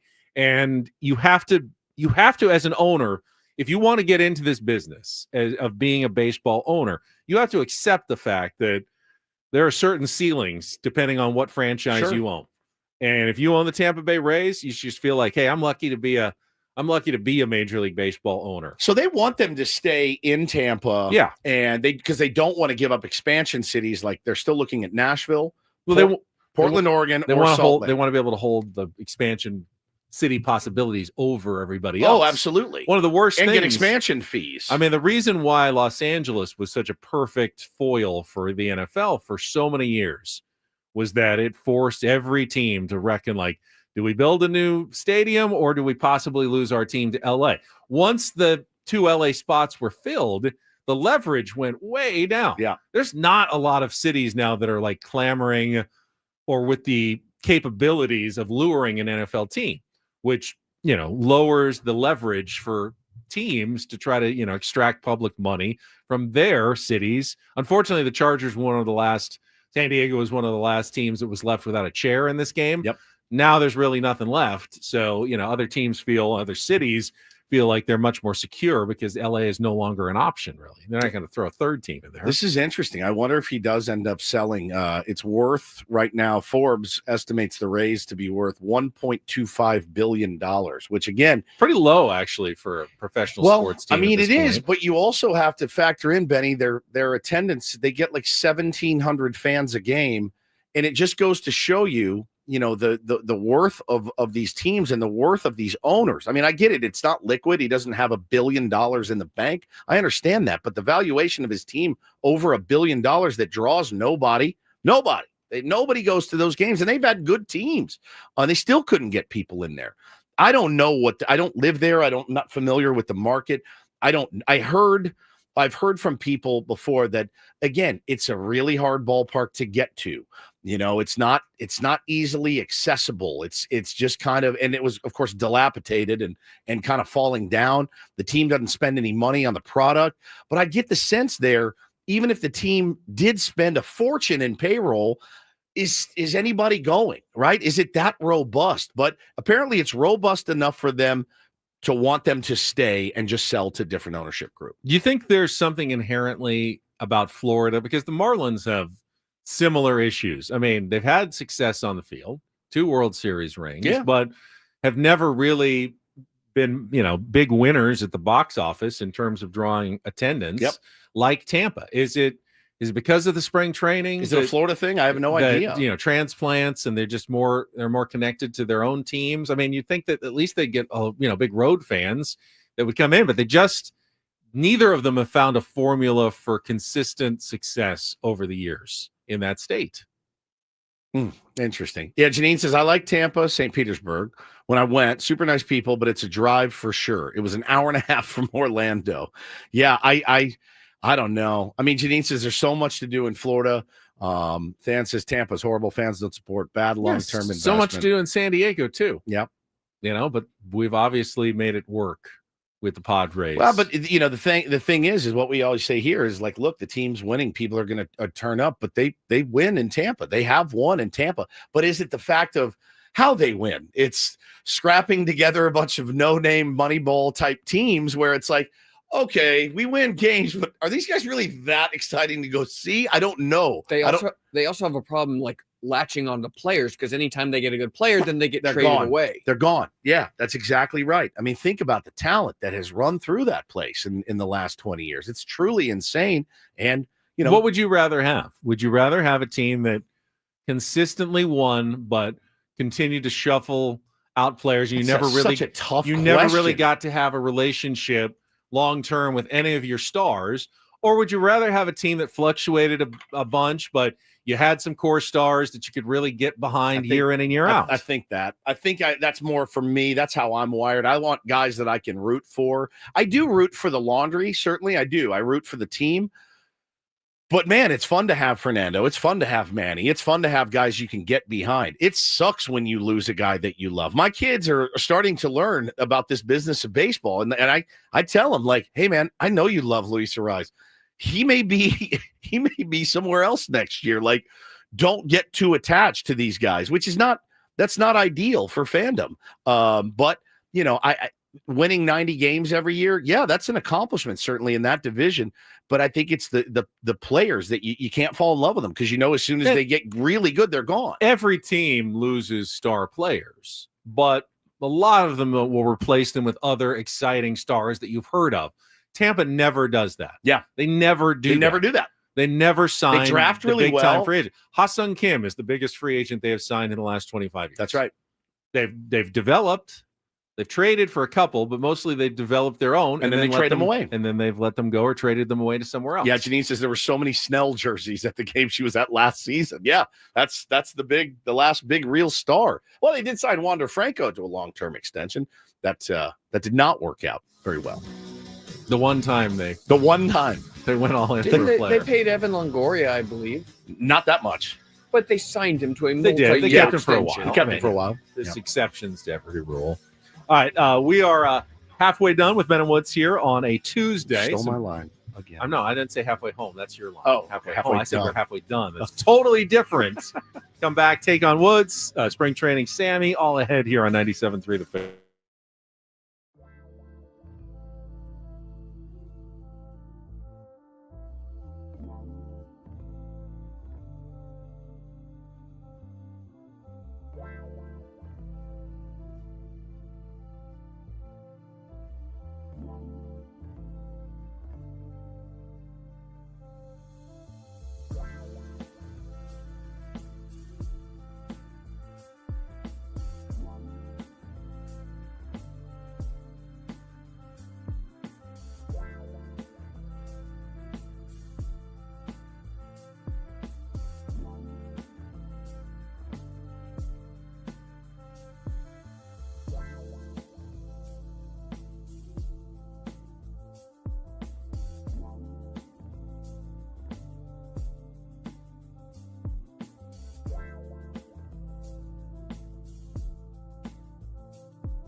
All right, my friends, we are halfway home on a Tuesday. Ben and Woods, 97.3, The Fan. You do deliver that line well. Thank you very much. It's like my signature line, halfway home.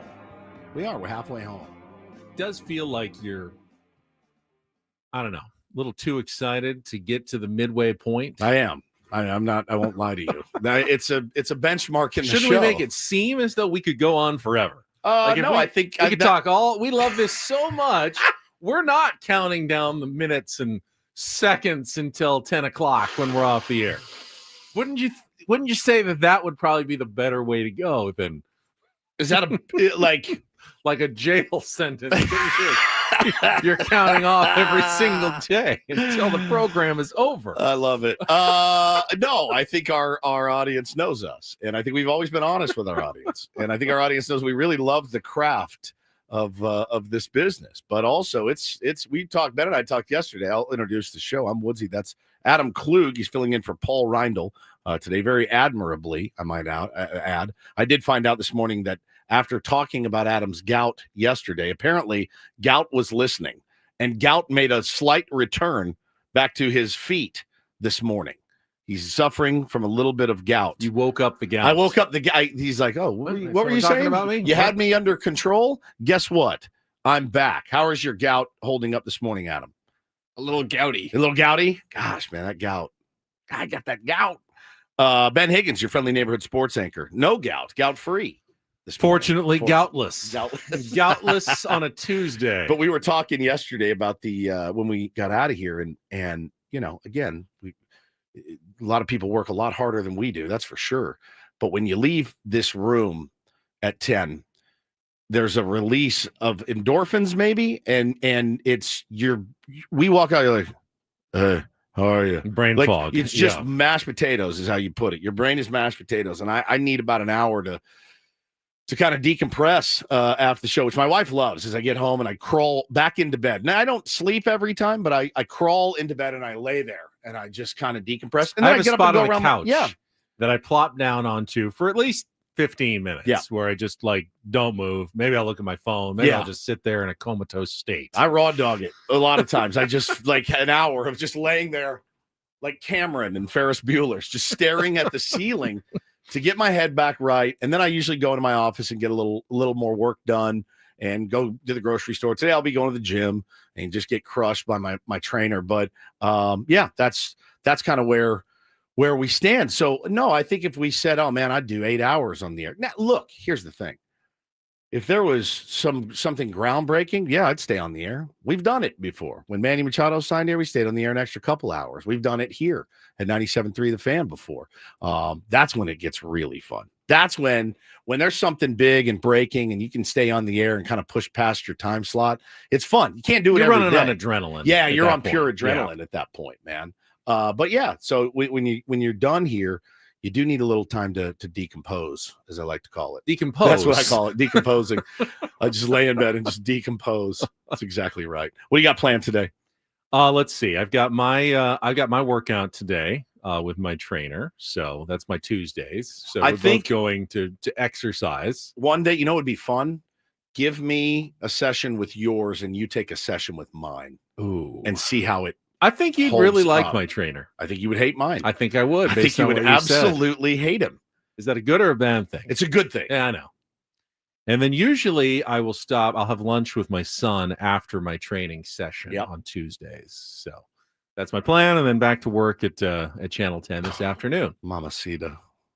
Slow sports time right now, really. I mean, it's the NCAA tournament's coming up, but it's not here yet. It's a like, speculation at this point. We're in that kind baseball of season is almost here. It's a couple of dead zones that we're in, that we have to navigate through. Now that we're a soccer town, I certainly I've watched all 3 San Diego FC games, but I haven't really gotten the rhythm of the between games. When the Chargers were here, there was a rhythm to it. Like Mondays would be to break down the game on Sunday, and then Tuesday you were off, and then Wednesday they'd have the first look ahead to the next opponent. You get the injury updates on everybody, and game planning, and people would call in, and then Thursday, you're kind of refining it, and then it's the week's over and you're ready for another game. I don't get that sense yet with soccer.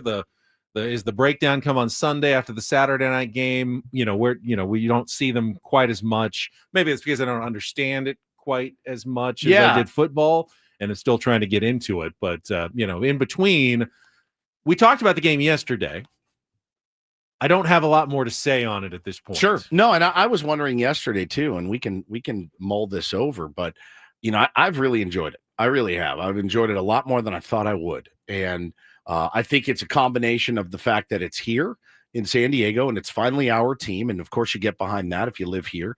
Number two, the players are pretty interesting. I mean, they're pretty interesting players, and the start that they've gotten off to, it's the dream. That's absolutely the dream for a brand new team. I was talking to our pal Darren Smith about it yesterday, and it's funny. We were kind of talking about free agency, right, and salary cap and things like that. And he was explaining to me. He's also, the funny thing about D. Smith is he was telling me yesterday. He goes, "What's it? You got to understand." So he's been doing the radio calls for them, and he goes, "Have you listened?" I go, "Yeah, I think you sound great. Like you know what you're talking about." He goes, I'm dying. I'm on a crash course every week because he didn't really follow MLS. He knows San Diego really well, but when they go play Salt Lake, he's got to do a crash course. Just like if you were calling, any pro sport, you got to learn the other team and you have to know them well. So right, like baseball's baseball, but if I went and covered the AA league in Texas and had to learn every team and everything there, that would be it's a crash starting course. From scratch essentially. But so we were kind of talking about it yesterday and the way that salary cap league works. It's truly insane, right? Like, and I said, so are you telling me like, don't fall in love with these players? Like the team, this is truly one of those things where it's like, no, you better just root for the Shield in the city, basically, because once these guys get really good, that's when there's an opportunity to ship them off for more money. And they got a couple of guys that you can designate, right? Like it would be like for the Padres, you could say, all right, Manny and Tatis and Dylan Cease, you're our three, and we're taking you guys, and the rest we're going to have to. It's Chucky Lozano and Andres Dreyer are their two designated players. Yep, it's really interesting. Rumors of Kevin De Bruyne, as the third possibly, but nothing's been announced yet. So those are kind of the outside the salary cap players. But then everyone else inside the salary cap. And you make the good point about, in baseball terms, imagine if you developed your own minor league star. Jackson Merrill. And they're trying, like Jackson Merrill, and you're trying to do that. They have their Right to Dream Academy, and they're trying to develop their stars. But if they truly were as good as Jackson Merrill, then really they'd be going to play in the English Premier League or somewhere in Europe. And you know that you can only take them so far. If they really want to get to the top level, they have to go to another league in another part of the world. Just like, a great Japanese player, I'm sure that they get really excited about, Roki Sasaki coming up, but they also know that if he really wants to be good, he's going to leave and go to the United States. Yeah. That's the top level of the game in baseball. Yeah. It's pretty interesting. It's pretty interesting to follow, but I have really, really enjoyed SDFC so far. And somebody was asking in the chat, will they play on Saturday? Oh yeah, they'll play, rain or shine. Oh yeah. Field, the pitch will be, it might be a little slick, might be a little moist, but they'll figure it out. Thursday looks like the worst day for the rain this week. And hopefully everything drains, but I think that they should be okay on Saturday. Yeah, it's supposed to start really raining today, tomorrow, and Thursday. It was a little bit moist this morning when I came in. But yeah, I'm in the chamber with it. It's going to be canceling Little League games and everything else. But Tony says MLS is a retirement league. And I think it has gotten that knock. But, look, it's a league for people who are not at the absolute top of the world game. Sure. Messi was now, starts to take a slight step back. He can come, which is still to MLS. Young players awesome. Who are not quite there can start at MLS and move elsewhere. But it's not. It's probably never going to be the best league in the world. It's better than it was, 20 years ago. Definitely gotten better over the years, and I think we're picking it up at a really good time here in San Diego. I mean, it seems like it's healthy and strong. Tony says, do we not deserve the best version of something? Sure, move to England. We have the best version of baseball. We have the best version of football. Yep. We have the best version of basketball. That's right. We are actually extremely lucky in this country to have the best version of many worldwide popular sports. Soccer, we do not have. And we never will. And we never will. And that's okay, in my opinion. That's absolutely okay. You know, it is such there's such an emphasis and a premium put on it in other places. And maybe the growth in 100 years, Ben, will be that, but it ain't happening anytime soon. We don't have the best version of cricket or rugby. That is true. That is true. We got the best version of golf, I'd say. Do? Yep. Best version of golf. I mean, we're, auto racing. Nope. No. Formula One. Formula That's One. definitely. That's it comes here European. occasionally, but it's mostly European. What else? I mean, it's just what you prioritize, in your own particular parts of the world. And most parts of the world prioritize soccer over everything else. Big time. Here, other sports get priority. Basketball, football, baseball get priority. So, those are the sports that end up being the most popular and lucrative in the United States. Hockey. Canada is probably still number one, but the United States is right there with it. Yep. So, yeah. But there's good Russian hockey, and I love it, actually. I mean, I've really, really enjoyed it, and really kind of looking forward to the game on Saturday. I have nothing to do, so I'm excited to watch that game. And it's been a lot of fun so far. All right. Speaking of games, we have our game of Take on Woods coming up. If you'd like to be our contestant and try to qualify for the grand prize trip to Las Vegas, the Alanis Morissette concert tickets, you can call in during our break here, 833-288-0973, 833-288-0973. UV Woods when we come back with Take on Woods next on San Diego's number one sports station, 97.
Adam took the Take on Woods caller, and he's like, just like this, identical. Hello, what's your name? You want to play Take on Woods? Okay, please hold. So Ben goes, hey, we need to work on your phone. What'd you say? Your Enthusiasm. I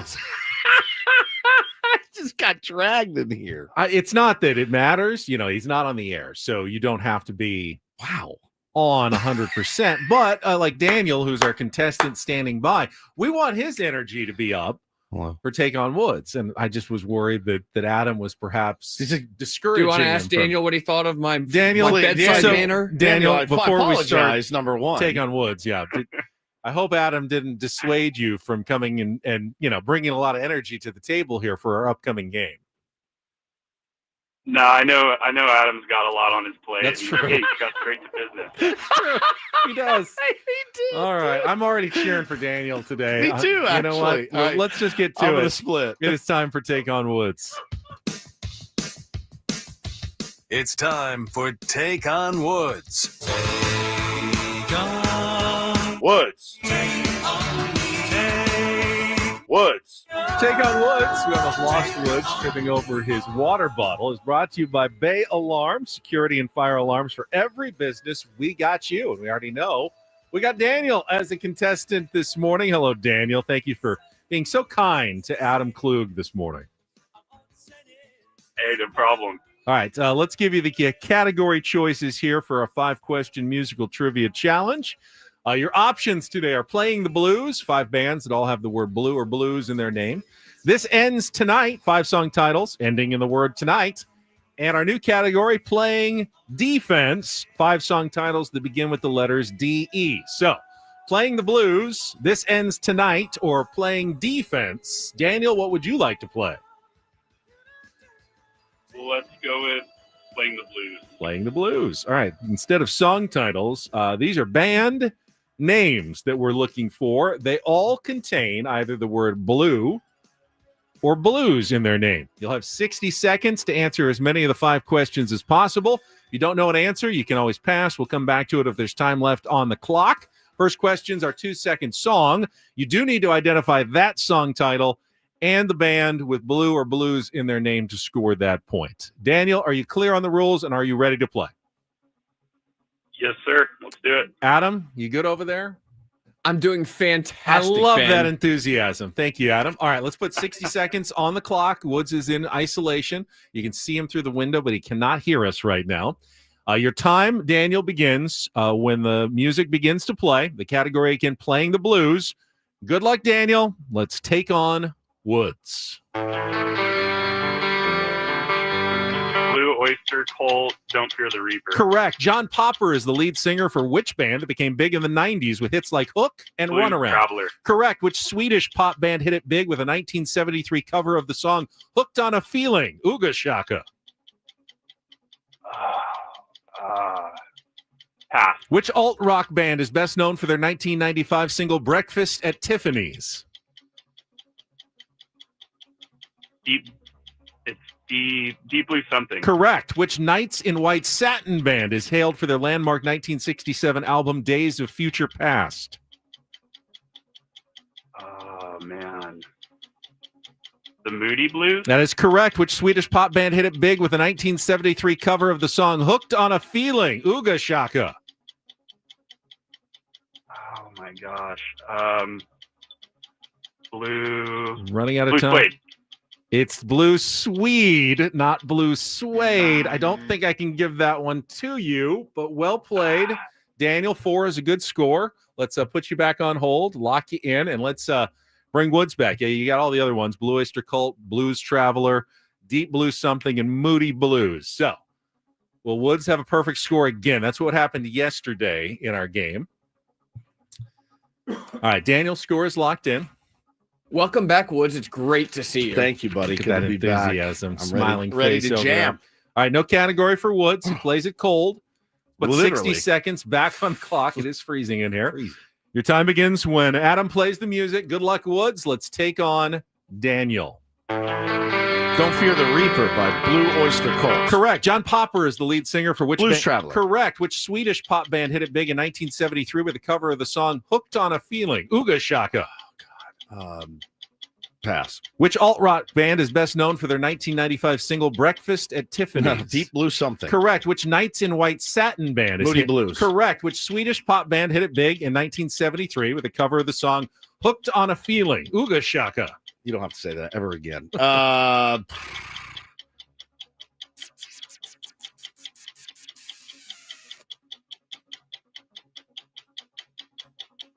Blue Taint.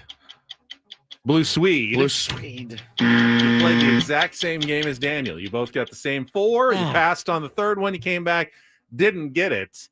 He said Blue Suede, which I could not give it to him. So that's pretty close. But you know what? 4 is good enough to qualify, and that's all that really matters to the contestants. Good job. So Daniel, congratulations. You have qualified for the grand prize drawing. By the way, it is the trip to Las Vegas. I think it's Blue Suede, isn't it?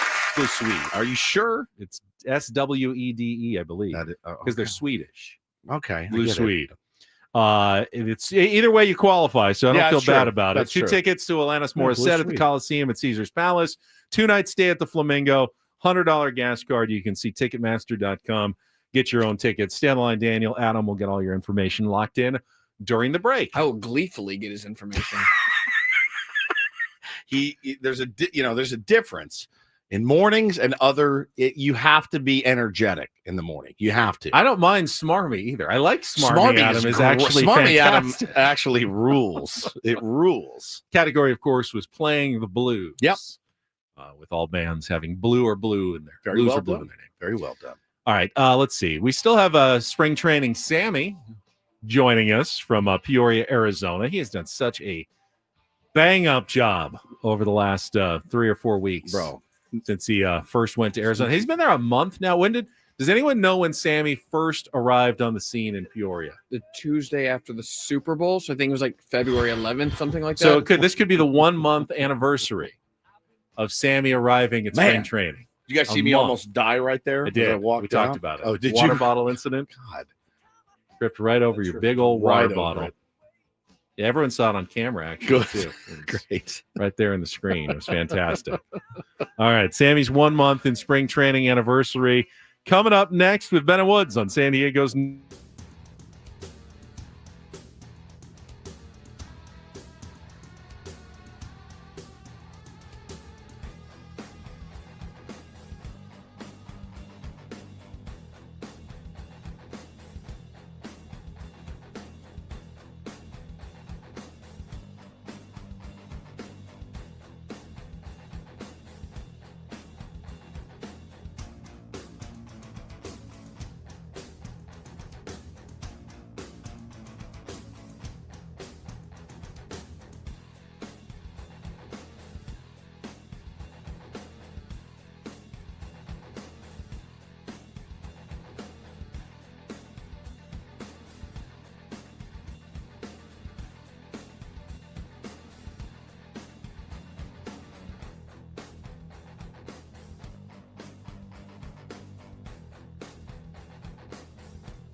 Sarah Bennett Woods is brought to you by Frozen Ropes San Diego. Hey parents, here's a message from Coach Kurt at Frozen Ropes. Is your child 6 to 12 years old?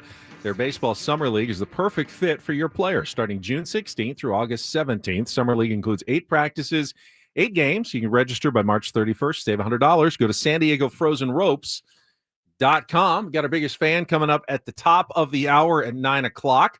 First, though, Sammy Levitt is standing by at the Padres Spring Training Complex in Peoria. You want to get out to him right now or get to traffic, Adam?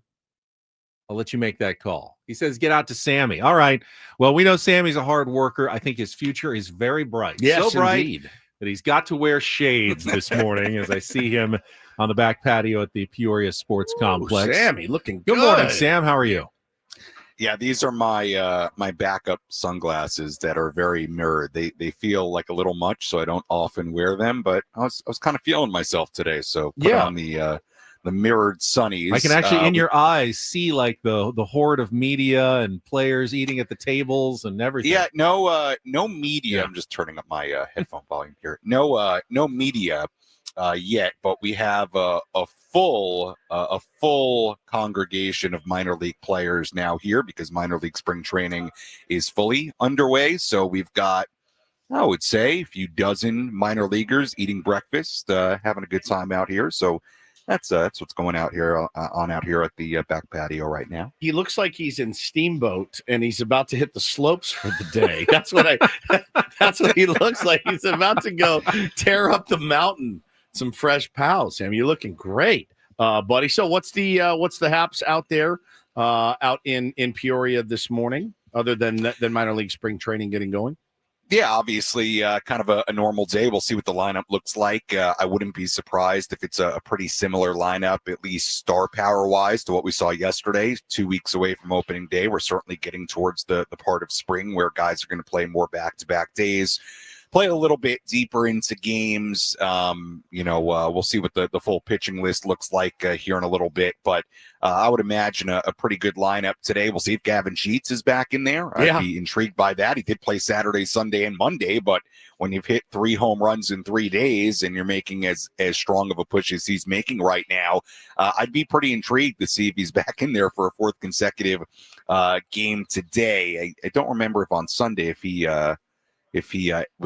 started that game or not, but look, he's been obviously impressive so far. So we'll see what the lineup looks like. But other than that, a pretty typical day here in Peoria. Not a whole lot else going on. Yeah, and it's interesting because we spent a lot of time reminding fans not to read too much into spring training results early on. But Mike Sheld actually had some comments on that yesterday. And as you get later in spring, Mike was saying, actually, kind of it does matter a little bit more at this point. Yeah, and I think Mike made a good point yesterday that, even the at-bats later in the game, they all matter. Like getting a pinch hit appearance off the bench, there is a little something to every move that is made.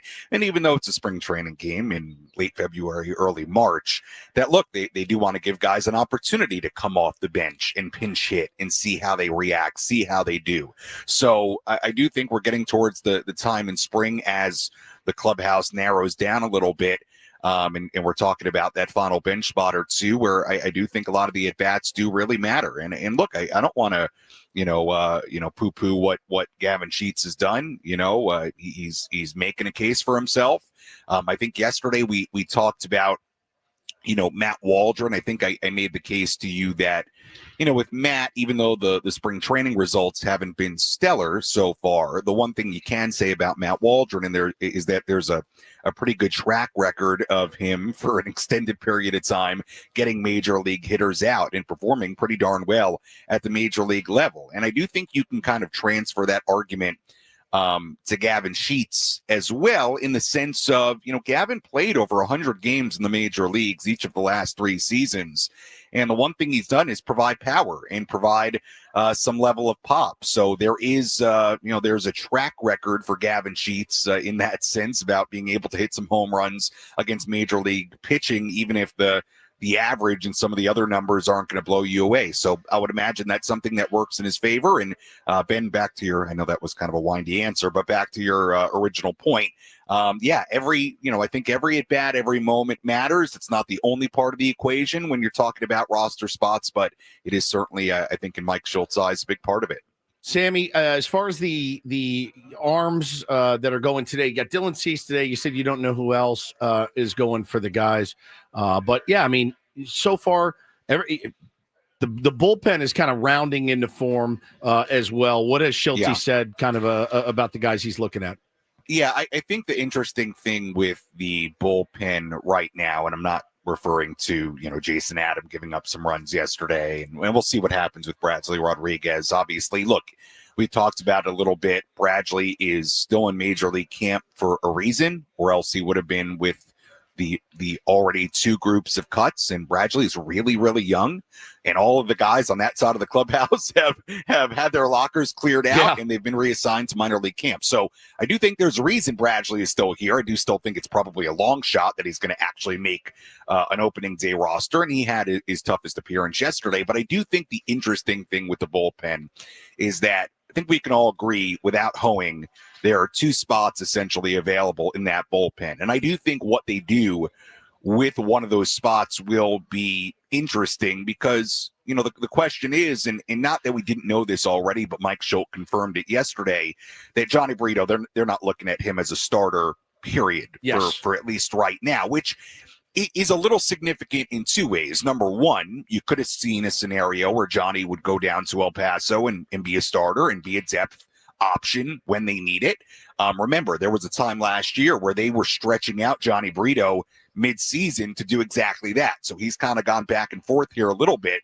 But I also bring it up because, even though they have a lot of off days early in the schedule, maybe Johnny still makes this roster as that quote-unquote long man, a guy who can give you, a couple innings, 2-3 innings on any given day out of the bullpen. And I do wonder with hoeing down if that is part of the equation as to why they are not going to stretch Johnny Brito out any further, because maybe they think there's a pretty good chance he might be on this opening day roster as that kind of quote-unquote long man. So that's kind of the most recent development in the bullpen. And then I think for those final two spots, whether it's Brito or not, again, you're looking at Marinaccio, you're looking at Alec Jacob.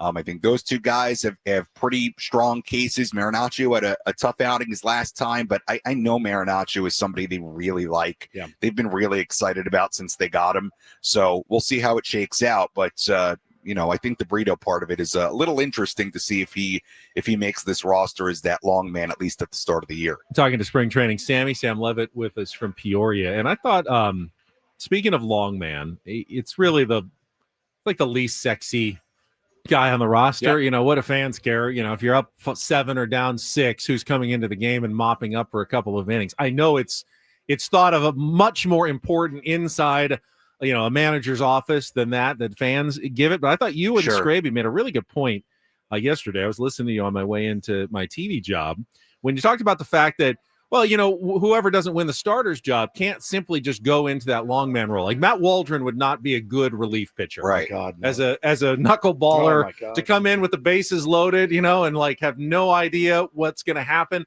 It would just not be a good situation for a guy like Matt Waldron. So you're kind of limited in who actually could work.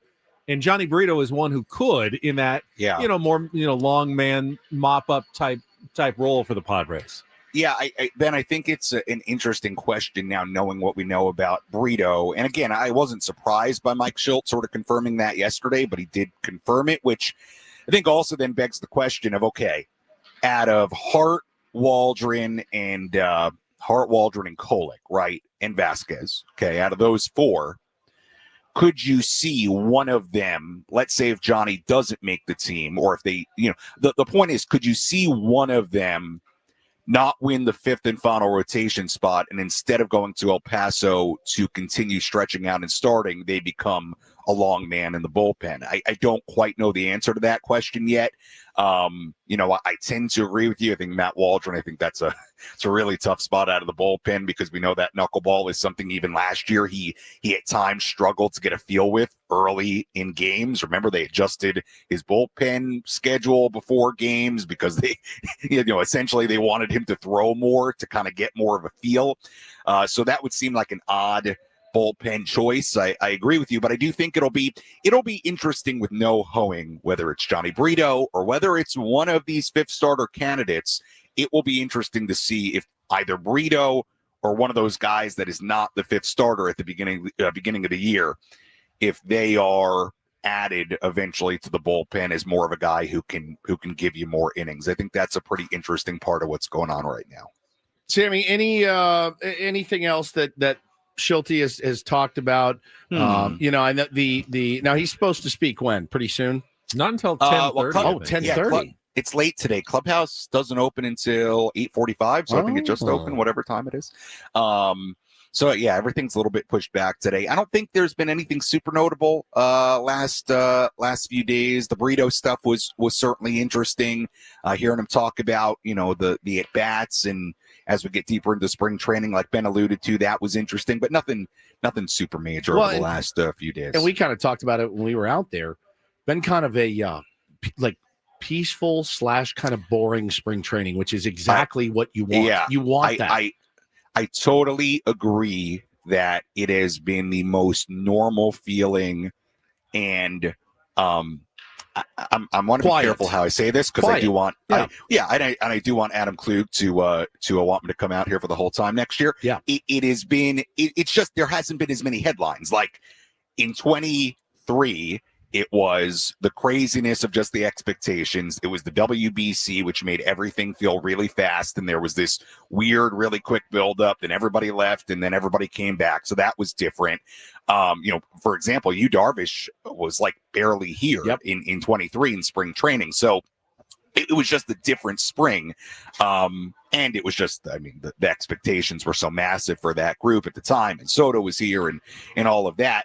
And then last year, you had the build up to Korea, so that made it a different schedule. But, you had some pretty big headlines right out of the gate. Like, remember learning Xander Bogaerts was going to play second base? Yep. The first week of spring. Hey, in 23, WBC, all that. How about, Manny gets here and he has the comments about, the opt out, and then he's signing a contract a couple of weeks later and we're having a press conference. So it has been a much, you haven't had that. There have not been these big headlines. And also it's the first normal spring that they've had in forever. 22, you had the lockout. 21, I don't know what would have been weird about that. I guess maybe that was the last quote unquote normal spring, although that was coming off the shortened COVID season. Yep. So the point is, Woodsy, you're right.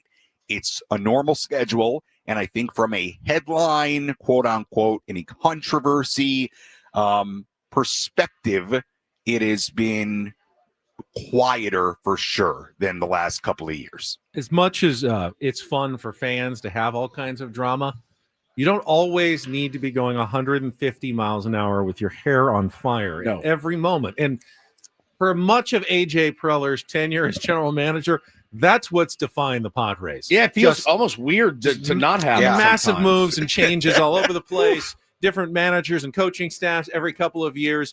There's never been more continuity for the Padres than last year to this year. Not sexy, but it actually could be beneficial to the San Diego Padres for once. It feels different.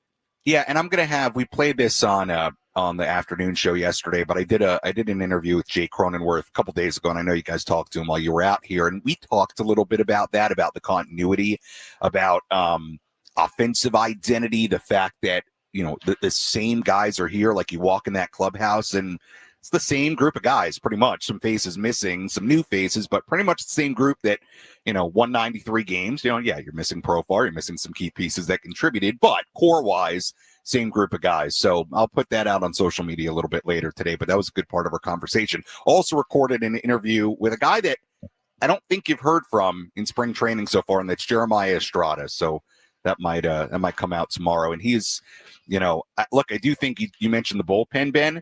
I do think that that is a part of what's interesting about the pen. They're going to need two guys who had real breakout years last year in Estrada and Morajón to do that again. Continue, and we will find out if, and I certainly hope so, but we'll find out, if they're going to be able to do what they did for a second straight year. But Jeremiah's great, man. He's a competitor. I wanted real him, competitor. He's fiery. I wanted him when we were out there so badly, and we could never make it work. That was kind of the one guy. Like, I knew we weren't going to get Tatis, but I we really almost got him. No, we didn't. We had a plan to get him, and then he wanted to get him, and then he didn't come out for like sick. 2 hours. Yeah. So then we left. So I wouldn't say we were close. We were in the same vicinity as him. Yes, yes, we were in the same. Right. Yeah. He walked by and waved one day. Yes, that's as close as we got. But that's true. Yeah, but if you were Fernando Tatis Jr., would you want to talk to you guys? Yes. Are you kidding You know what? me? Okay. I think if he sat down with us, he'd say that it feels amazing This to be feels talking. amazing. I'm with sure. Fernando. Yes. I feel amazing. It's Sammy, amazing. a happy 1 month anniversary in Peoria. We decided that this is your 1 month that you've been there, and less than 2 weeks to what go. day is it? What's It's the 11th of March. I think that's right. Yeah. I think I drove out the 11th. Yeah. Yes. Good luck the last couple of weeks. We will chat with you again tomorrow. All right, guys. Thanks. Appreciate it. All right. We're going to take a quick check of traffic, and then I have a proposal for you and Adam Woods on the other side of traffic here on 97.3. Is it an indecent proposal? No, it's a very decent proposal. I want an extremely indecent proposal. decent proposal coming up next year on 97.3 The Fan. From the 8.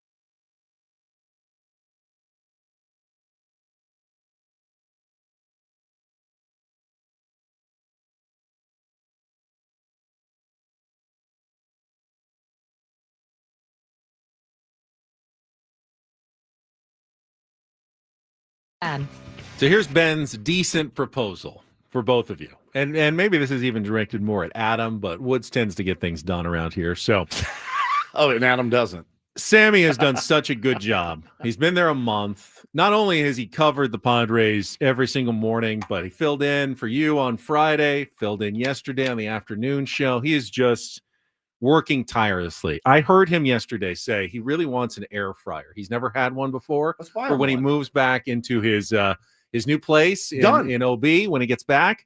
And I think we should all chip in, and get him an air fryer. He was asking for recommendations for which one to get on social media last week. I heard Consider it done. Yeah. It's easy. I'm in. We owe him a housewarming gift anyway. That's our housewarming idea for Sammy. That's a great. You're a kind man. That is a very very thoughtful. proposal. That is the most decent proposal. I was gonna have sex with you for $1 million. No. And This is a decent proposal. this is way better. This is an air fryer for Sammy. Now I don't have to sleep with you. He also mentioned he wanted a George Foreman grill. He doesn't. I don't think that they're nearly as sexy as they look on TV. And yes, sexy apparently is my word of the day. Yeah, I had one. Did you ever have a George Foreman grill? Of course I did. Hideous. I mean, my brother and I used to make steak on it. It was just rubbery chicken. It's just gnarly. Overcooked steak. In your kitchen, just horrible. You want those juices. You don't want them all to drip off. Yeah, the juices are the best part. Keep the juices. They shouldn't all be dripping off at an angle. Let's get him a really nice air fryer. Who's going to take the lead on it? You know, I don't use them, so I don't. Ben's idea. I don't. I haven't really. And we have one. I don't love it though. So I mean, I need to do some more research on it. Or if any tier ones in the chat have any recommendations on air fryers and what would be a good one for Sammy. He's single, so he probably doesn't need a giant one. Just something that fits on his counter. Maybe something simple. Yeah. I don't know the size of his kitchen, and I'm not super familiar with air fryers and how they work. We have a Tavala, which is kind of like an air fryer, but I don't use it a lot. Somebody says Ninja is nice. We have a Ninja, but I don't. It's it's like that basket, and you have to kind of reach in, and I always burn myself when I'm trying to pull pull the stuff out of the basket, so I don't love that. But I'm sure they have different. There's oven kind of ones, and there's get the oven basket kind of ones. I'm not sure which ones are the best. Get the oven kind. When's your next Costco run? This week? Probably. Well, I went 2 days ago, so probably next weekend. Okay, and he'll be back. He won't be back yet. No, he's still got another week plus. All right, you get the expensive one, the oven one, right? Yeah, and then let us know what we owe you, and we'll chip me back. Okay, yeah, we'll be at Costco. I'll look for that. I'll pay you back. Thanks. Just bring it home, bring it, and we'll leave it in the studio. Yeah, we'll put a bow on it and get him hooked up. So somebody's got to tell him not to buy one before. But he won't. He won't buy one there. I don't think he'll buy one and bring it home. But he'll have one unless waiting. He steals the one from his Airbnb. Does he have one? I think he does. That's why. I think that's why he's been excited to get one for himself. Well, at home. So Unsaturated Fats is the Emerald Lagasse air fryer is also an oven, a toaster, and all of the other functions. It's awesome. Interesting. Does it freeze dry your food as well? Who wants that? All right. Okay. All right, just get them a good one, Benny. Don't skim. Costco usually has good stuff. They do. They have great stuff. All right, I'll keep an eye out for that next time I visit. All right, we'll come back with our biggest fan, final hour Ben and Woods, Klug Report, as we head toward 10 o'clock this morning on San Diego's #1 sports station, 97.3 The Fan. Don't go away.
bracketology update for you coming up. Okay.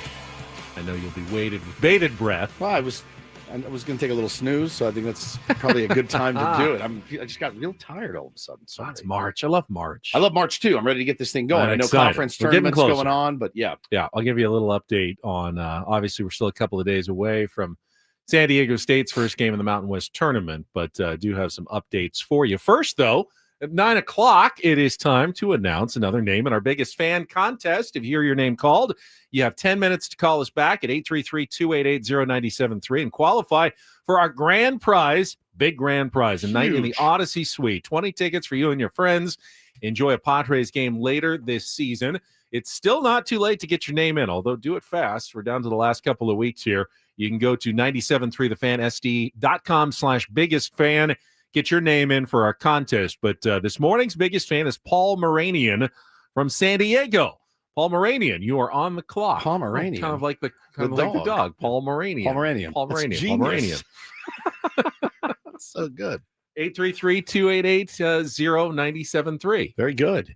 Adam, will you stop by the biggest fan? Didn't we do that last year? We stopped by and said hello to the biggest fan winner. Last time I think I made all you guys go. This year, I'm not going to ask you guys to go. I but if you'd like to go- volunteered. I volunteered. I don't think I made it, actually. I was out of town or something.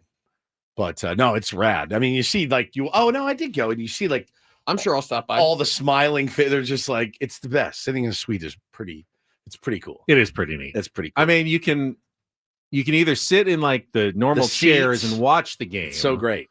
Or you can sit back in the couch and the lounge area and just really watch it on television and be there at the same time. Or you can sit on the toilet. Your own toilet is in the suite, which makes it. You can lock the door. Lock and the just door. have it to yourself. You can have the whole thing to You don't yourself. have to share it with the rest of Petco Park. No, it's great. Paul Moranian is genius. Go Berman Pincher. Today's is on the clock. Chihuahua.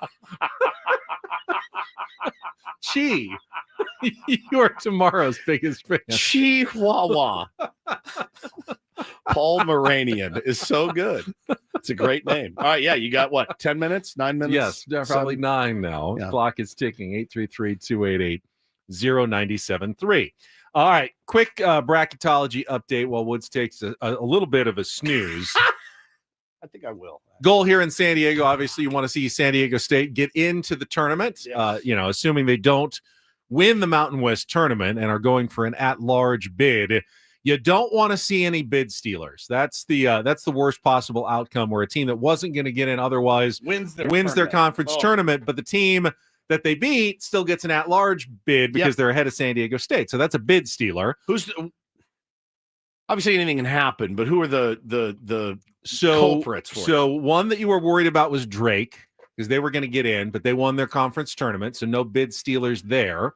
Tonight, in the WCC final, last night, both St. Mary's and Gonzaga won in the semifinals. So no bid stealers in the WCC. Both St. Mary's and Gonzaga are going to get in anyway, which means a team like San Francisco or Pepperdine is not going to come up and steal. Actually, one of the conferences that you're now most worried about a bid stealer is, ironically, the Mountain West, where most bracketologists project 3 teams from the Mountain West getting in the tournament.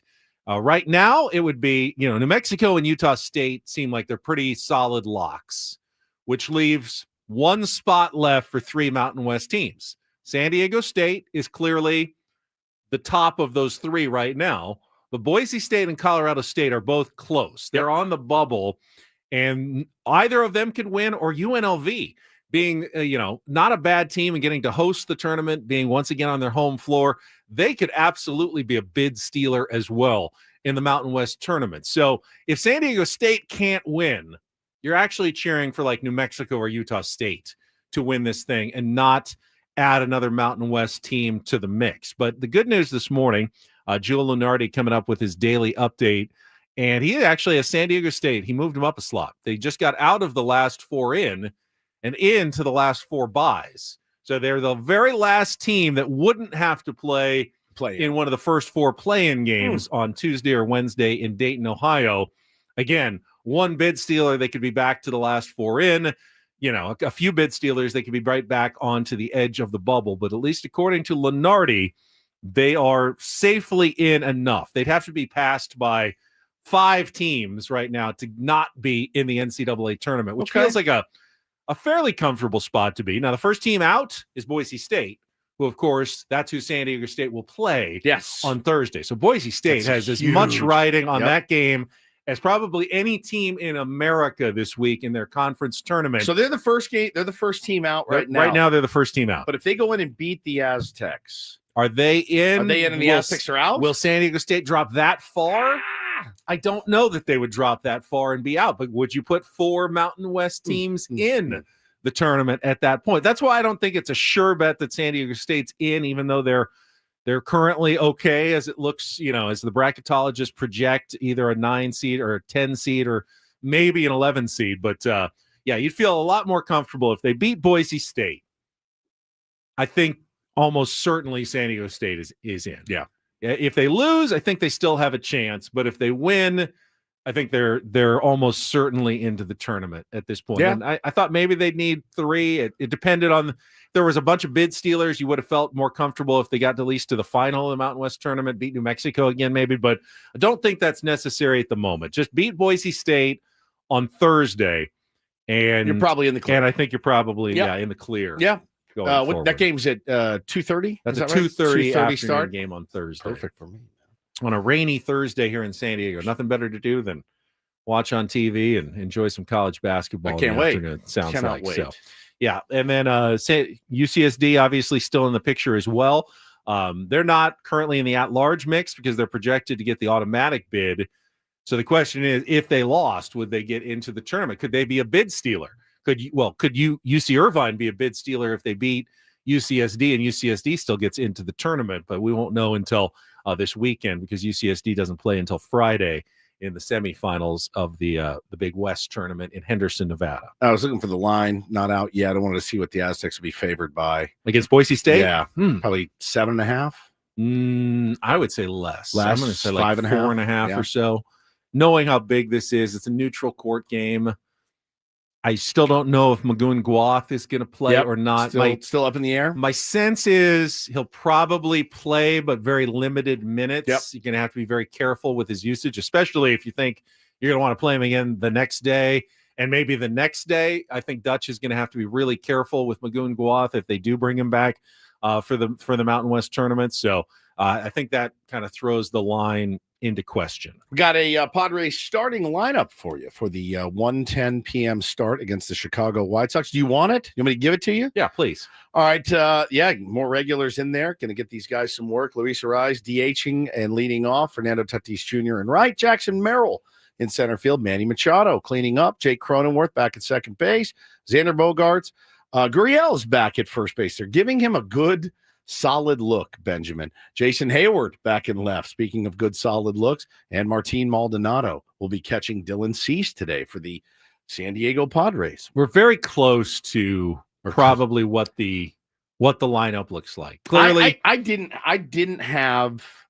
So Sheets is homered for 3 games in a row. He's like, well, if it was a regular season game, he'd obviously probably still be in there. Yeah. There's no reason anyone should be playing 4 games in a row in spring training. Yeah, I'm kind of with you there. I mean, unless you're trying to Sheets, I'm probably like, good. I'm 3 games in a row and I take a day off. At some point, that streak is going to stop. Correct. So, now he feels good taking a day off. Can Jason Hayward break out with a couple of hits and show that he actually – is going to be productive. Again, it doesn't matter in spring training, but you do want to see guys trending in the right direction as we get a little, closer to the start of the regular season. Yeah, 100%. But the Gurriel one is interesting. I don't have him making this team in my mind.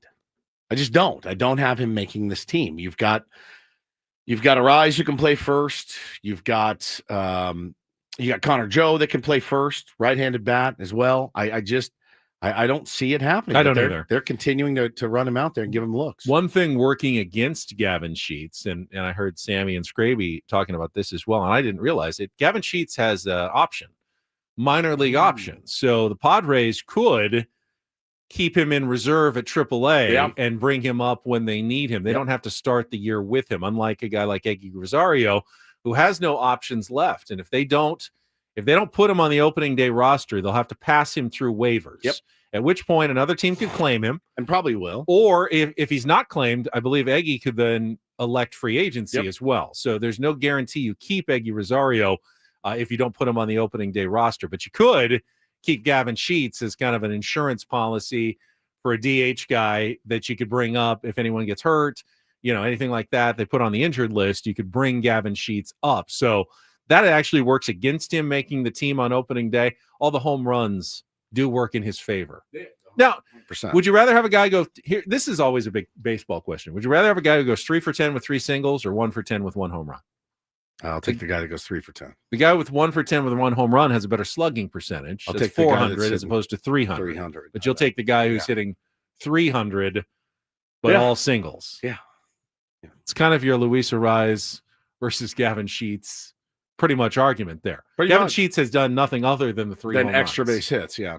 Arraez has been, as usual, mostly singles, but hitting 300 plus during the spring. Who's the more valuable player?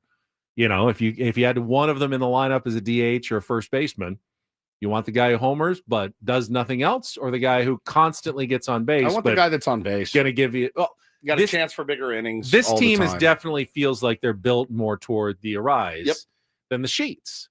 So is it good that Sheets does something different, or is it like, he doesn't really fit in? A lot of swing and miss, going to go days and days without doing anything to keep rallies going. But every once in a while, he is going to hit a monster tank for you. We'll run into your beloved Joey Gallo today, Benny, starting in left field for the Chicago White Sox. Didn't realize he was I may have missed when he signed with the White Sox. I missed when Cal Mitchell, who was a Padre, signed with the White Sox. He'll be leading off designated hitter today for the Chicago White Sox.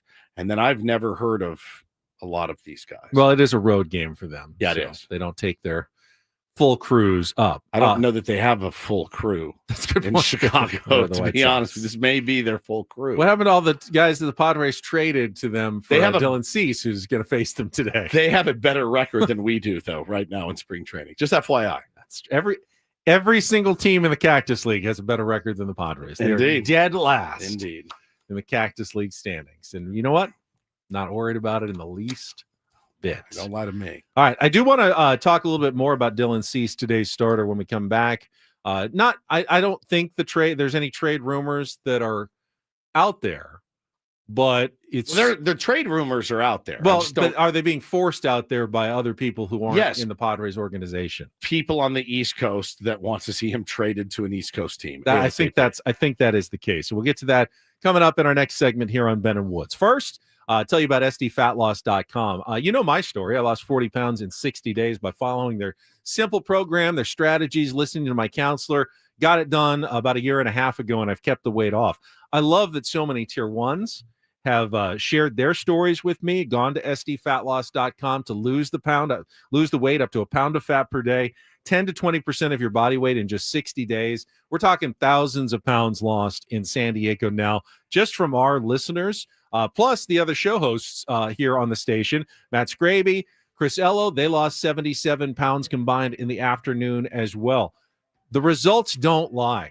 It's worked for all of us. It can work for you as well. How happy will you be in 2 months' time when you have dropped that much weight, 10 to 20% of your body weight, and you do it by eating regular foods like steak and chicken and vegetables, no exercise, no injections. You're just resetting your metabolism. It's a better, more sustainable way to lose weight. Go to sdfatloss.com, set up your free consultation, find out ask the questions. I had questions. You'll have questions. Ask those questions. And if the program is right for you, sign up now and get $200 off during their spring special by going to sdfatloss.com. That's sdfatloss.com.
from Adam.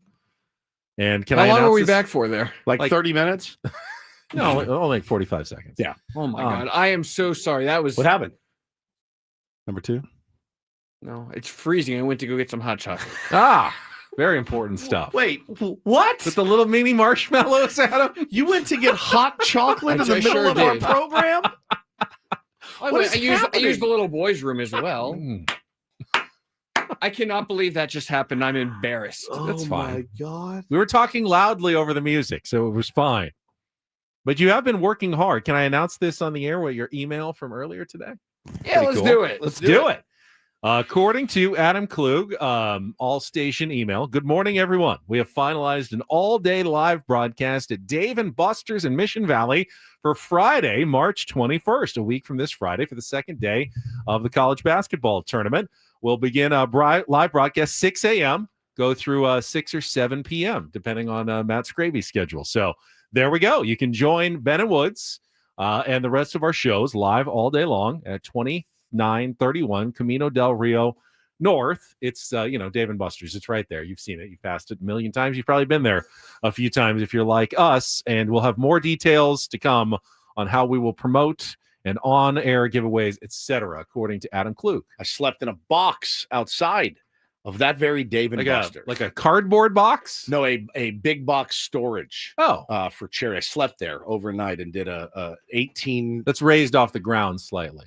Oh, no, I don't think it was. It's right on the ground. Yeah. Well, is it raining or anything? There's a wood, it's a box, so Yeah. it's got all sides. Right. And I put a air mattress down and slept in there we were raising money or doing canned food drive.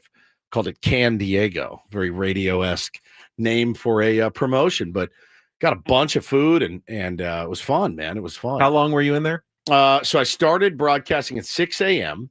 and I went to 10 a.m. the next day. So broadcasted until 10, collected cans all day, hung out all day and night, slept in the box, broadcasted from 6 to 10.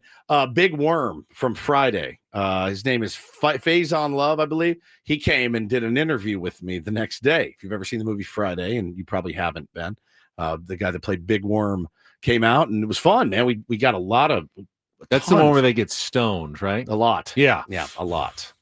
Heard of it, at least. Yeah, it's good. Really good movie. It was a lot of fun. Dave & Buster's took such good care of us. Oh, my God, I'm high. There you go. Cannabis, a ganja, a.k.a. Also going to be a very Ganja, high seed, a.k.a. cannabis, when we unveil the Tournament of Drops field tomorrow. Now, it's a lot of fun at Dave & Buster's. We're going to have fun there. I can't wait to make you do a bunch of stuff at Dave & I don't feel like Buster's. you're going to have to make me do that much stuff. It's Really? fun stuff. It is. But like maybe some of the like basketball shot, Papa shot, things like that. You're not going to have to make me do Okay, that. I figured I enjoy would. doing most of those games. Do now, you, some of like the virtual reality things I don't wanna that do are that more stuff. built for the younger set, I may have trouble with. do you now here? You just also said, what else are you doing that day? Oh, I also am hosting the Spirit of the Barrio Luncheon for a second straight year. A little baseball preview edition. Because again, It's an honor to be asked. It is, and no one really. When I think of Got a lot of politicians there and important people, and I think there's going to be representatives from the Padres organization, and it's moderating a panel. I'm pretty good at moderating panels. You are good. When I think of the Spirit of the Barrio, you're the guy that I think of every single time. Thank you. Because you look like that guy. Like David Alvarez. They thought it was him. He'll be there as well, usually. Is he there? Will He you get a usually picture is. next to him? I will if he is. I do have a picture from the Spirit of the Barrio several years ago with my doppelganger in local politics. You do have that? David Alvarez. Did we Yes, I make do. you get it last time? He was not there. He sent one of his Oh. representatives last time, but I have it from a few years ago. I will text it to you if you want. But hopefully we'll get a new picture. I've lost some weight since then. We can compare how we're both looking. What if nowadays. he's gained some weight? He looks like old Ben. I do have. I don't have. How do I put this? I do have a Hispanic heritage. Yes, you do. In my How background. did you gain all the weight? I don't necessarily. I guess you would say that my personality is a little more suburbanite. Would we? Yeah. Really? Than Barrio, I guess, would be the way to put that. I'm trying to phrase it diplomatically. Yeah. Well, I mean, like I said, when I think of the Spirit of the Barrio, you're the first name, Ben Higgins, of Encinitas, California, Torrey Pines High School grad, Pomona College golfer. That's who I think of every time. There are some good golfers, Hispanico, Chichi Rodriguez. Indeed. Really good Latin American golfers out there for sure. Indeed. Don't be discriminatory against golfers. I'm definitely not. I'm just saying, like, you're the one I think of every single time. So Dylan Cease is going to start today for the Padres. He could be your opening day starter. It looks like it's probably him or you, Darvish. Mike Schilt will not tip his hand as to which one it's going to be, but good chance that Dylan Cease will be your opening day starter, unless he does get traded between now and opening day. And even the MLB insiders are starting to come around to the fact that AJ is not going to do that. As appealing as it may seem for a team like the Yankees to replace Garrett Cole, who's going to have Tommy John surgery, with an ace like Dylan Cease, it doesn't look like that's going to happen. Here's JP Morosi with some comments on Dylan Cease and the trade possibility with the Yankees. I feel like you and I have had conversations about Dylan Cease over the years and trade talks, and now no exception. Any truth to the rumors he could wear a new uniform at some point soon? Lauren, good morning. The Padres are always active, and so I would hesitate to rule out anything in terms of a move that A.J. Preller could make. However, I would say this. The expectation in the industry over the last 24 hours is that Dylan Cease is not going to be traded to the Yankees to save their rotation in light of the Garrett Cole injury. Notably, Dylan Cease is on the mound today, pitching at 4 p.m. Eastern time, so I'm sure there will be plenty of scouts there looking at him, as they have with Michael King in recent days and Sandy Alcantara as well. The issue as it relates to the potential pairing between Cease and the Yankees is twofold. Number one, I've been told that the Yankees are reluctant somewhat to add payroll right now. Now, some may say, well, they should pivot and reconsider that in light of the Cole injury. But from what I was told, they're not in a spot to continue adding, given where they're at with respect to the CBT. The other aspect is this, and Matt referenced this off the top in the A block, about the state of the Yankees farm system.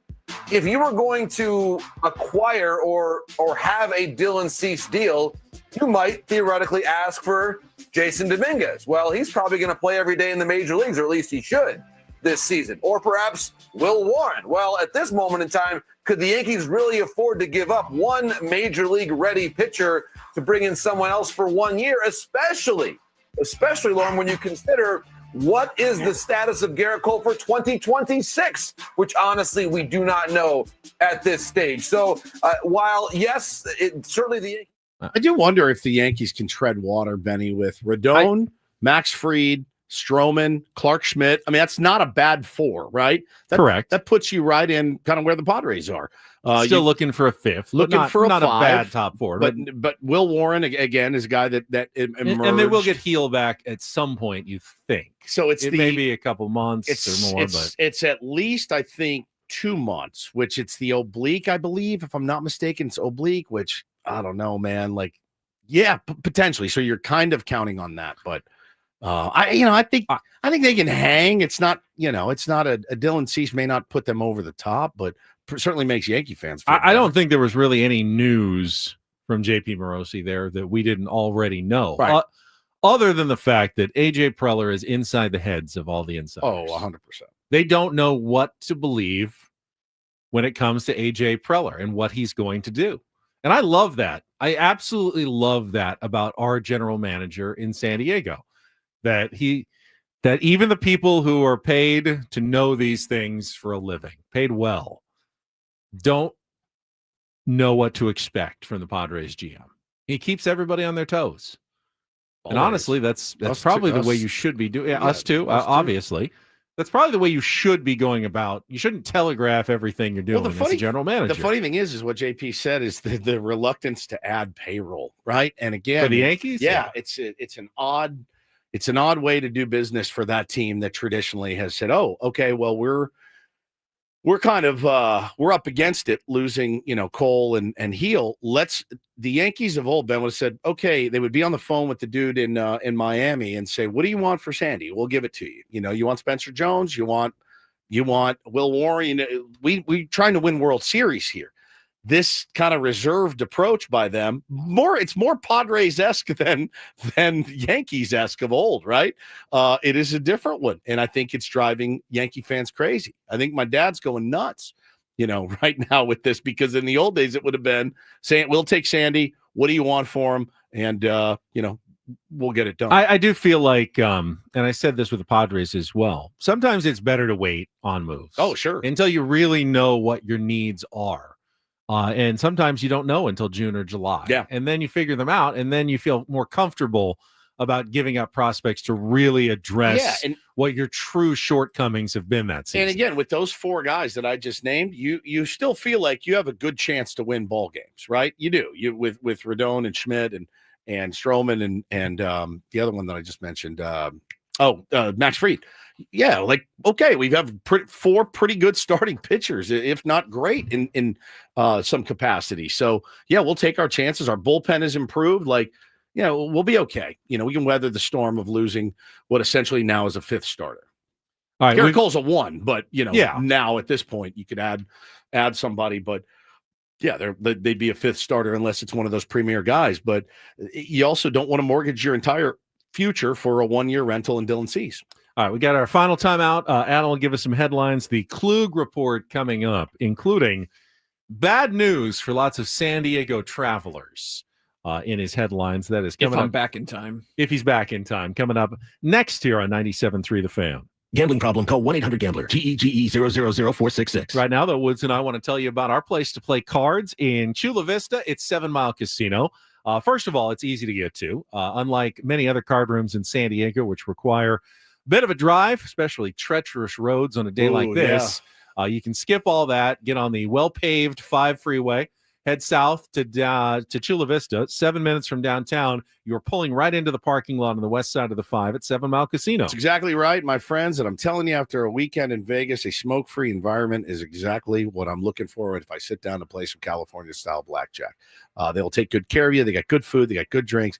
Got a good bar area. Their patio is incredible. It's unparalleled. And it's a great place. And you walk in and you feel like, oh, okay, this is not some dingy, weird, creepy card room. This is a light and airy place where I can have some fun. You actually prefer playing California-style blackjack at 7 Mile Casino to a big Vegas casino. Night and day different. Night and day different. I love it. See the difference for yourself. Feel the difference for yourself. Take a friend, have a meal, enjoy yourself at 7 Mile Casino, just 7 minutes from down.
Final segment of Ben and Woods here on a Tuesday. Adam, you made it back. Good. Braden Suprenant coming up next. Is that how he pronounces his name? Suprenant. Because in his intro they said supernant. No, I was confused. I thought maybe I'd been saying it wrong. I wonder if that's another example of Mr. Riley, our voice guy, going crazy. But Braden put it together, so he signed off on the pronunciation. I mean, I heard it, and it was like that didn't sound like how I pronounce his name. He's out there. We can always test him on Suprenant. Is it Surprenant? Suprenant. I've always said is your first is your R silent? Or Surprenant. Surprenant. So the R is not silent. It's not silent. Surprenant. Like, yes, sir, Prenant. Surprenant. If that helps you. Sorry, I've been just kind of dropping that first R this whole time. Suprenant. Surprenant. This hour of Ben and Woods is brought to you by Staples. Your local Staples has hot deals and super low prices throughout the store and everything for your business. And right now at Staples, save up to $250 off your print order. Exclusions apply. Visit staples.com/print for details. Ends 4/5. Plus, saving even more with the Easy Rewards program at Staples. All right, we're going to check traffic one last time, and then Adam has got some Klug Report headlines for us to take us to the finish line here on 97.3 The Fan.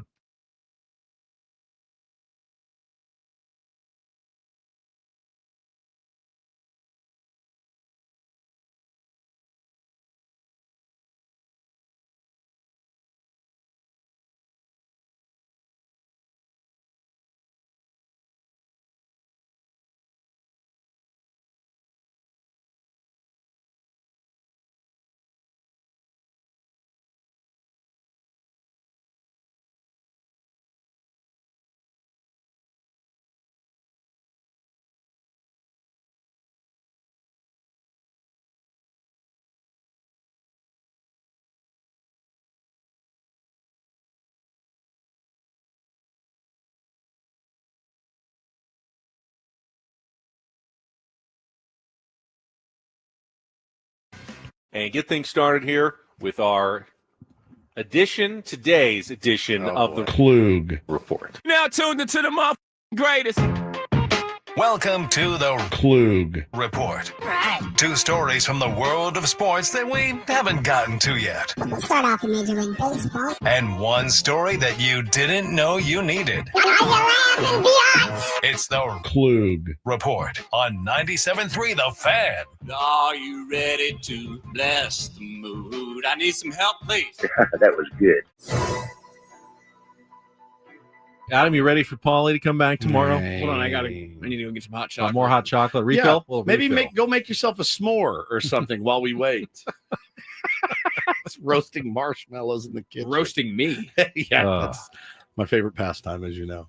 Did you enjoy your 1 month reprieve in January when I didn't roast you at all? Yeah, I didn't realize how much I enjoyed the month of January. Exactly. In general. Very, very calm. Very excited for Paul to return. He's feeling well this morning. Good. So we'll update. He should be back tomorrow. Beautiful. Let's do a little update on the quarterback musical chairs going on in the NFL.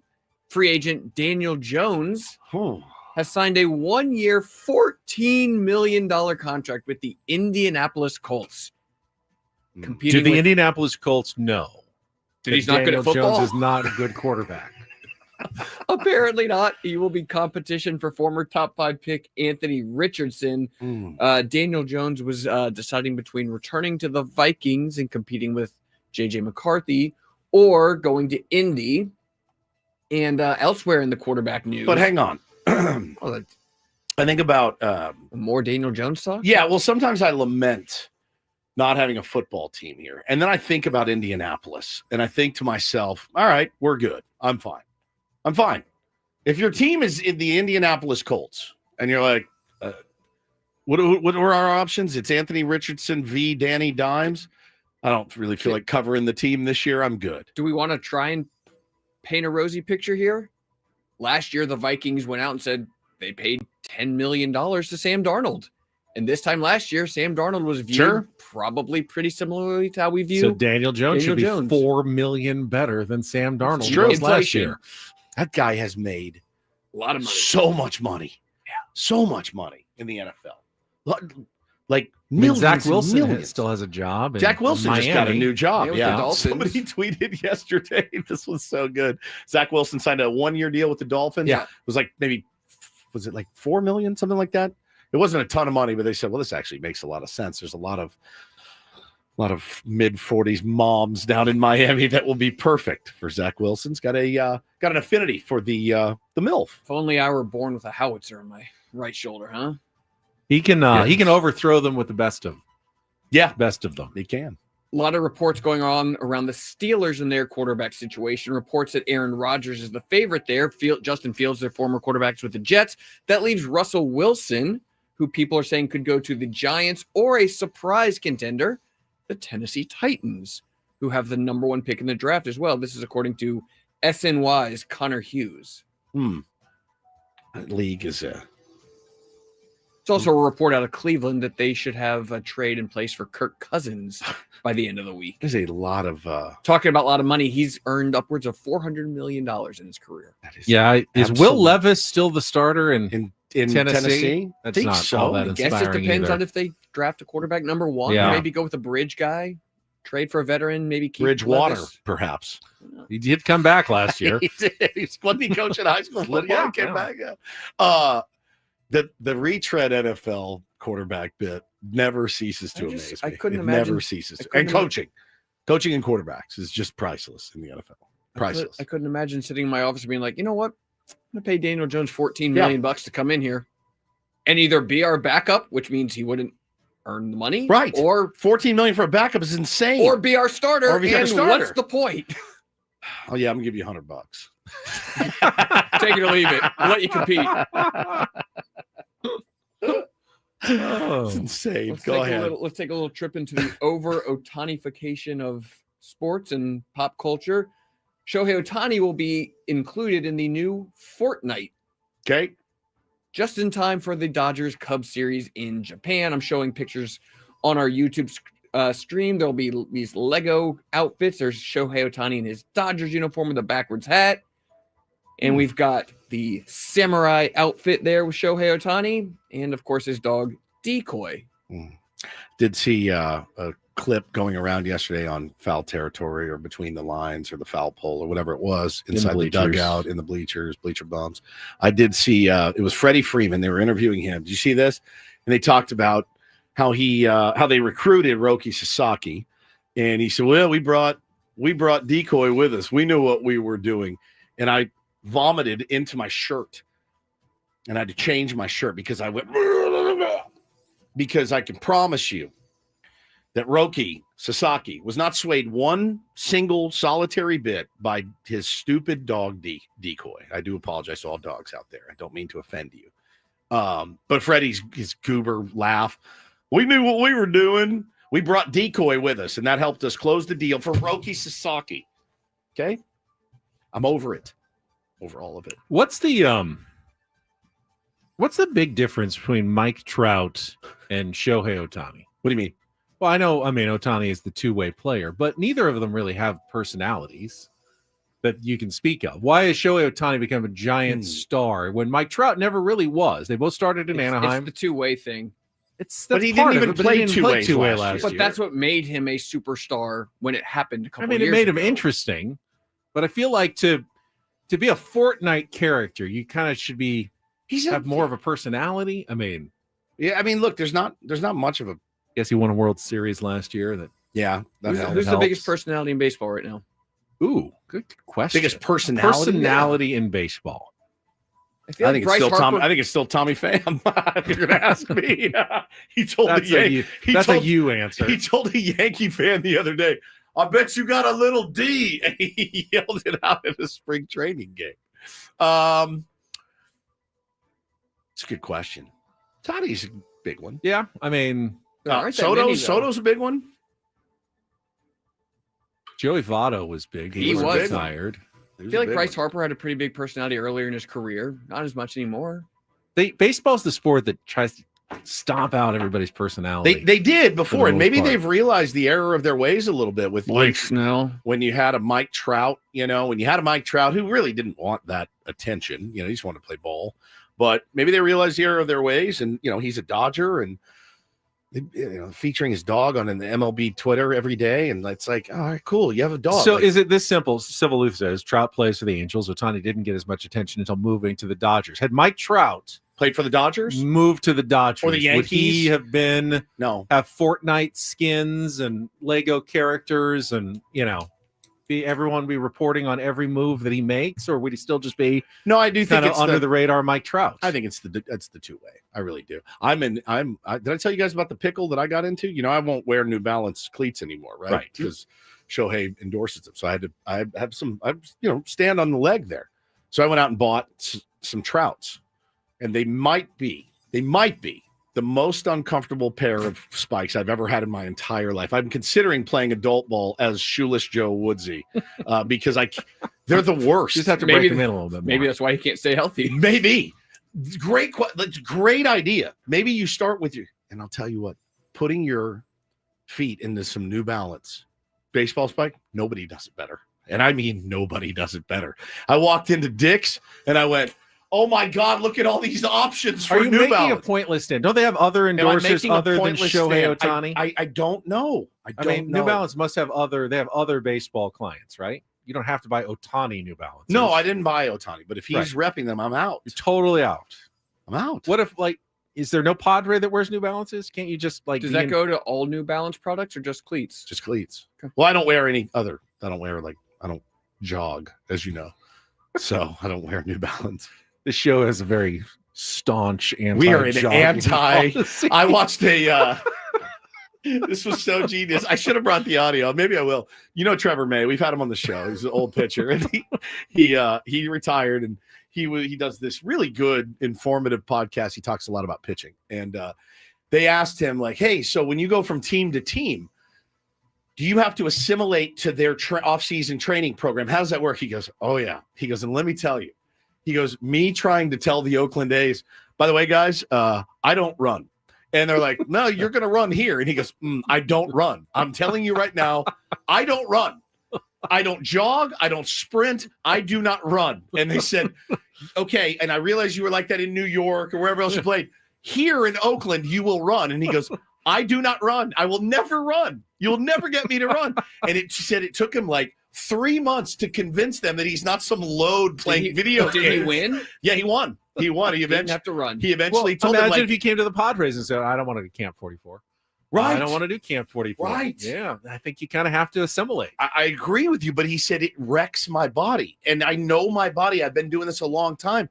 I'm not going to run, so quit asking me to run. A relief pitcher. I mean, come on. I thought it was pretty great, though. I thought it was pretty great. I know what I'm doing. You guys have to trust me that I'm not just here to take your money and sit on the couch and, show up to spring training. I will work. I just won't run. I'm going to work my ass off, but I will not run. I thought that was so good. And finally, we've got big news out of the airline world. Southwest has announced they will now charge their customers for checking their bags. Okay, this is pretty major news, right? I think this is big. I choose Southwest oftentimes. They have a registered trademark of 2 bags fly free. When is this change going into effect, and how much are they charging? So a lot of places charge $50 per bag. It says for tickets purchased on or after May 28th, customers in all but the top tier fare class will have to pay to check bags. Not how much? No. It says though there will be exceptions. No cost given. I mean, that's a big thing. Southwest didn't say how much it plans to charge to check bags, but a single bag costs $35 to check on Delta, American, and United. So that maybe they want to come in a little bit under that to try and still garner that business. It's a dicey. I know people have some serious brand loyalties to Southwest. I do not. I never have.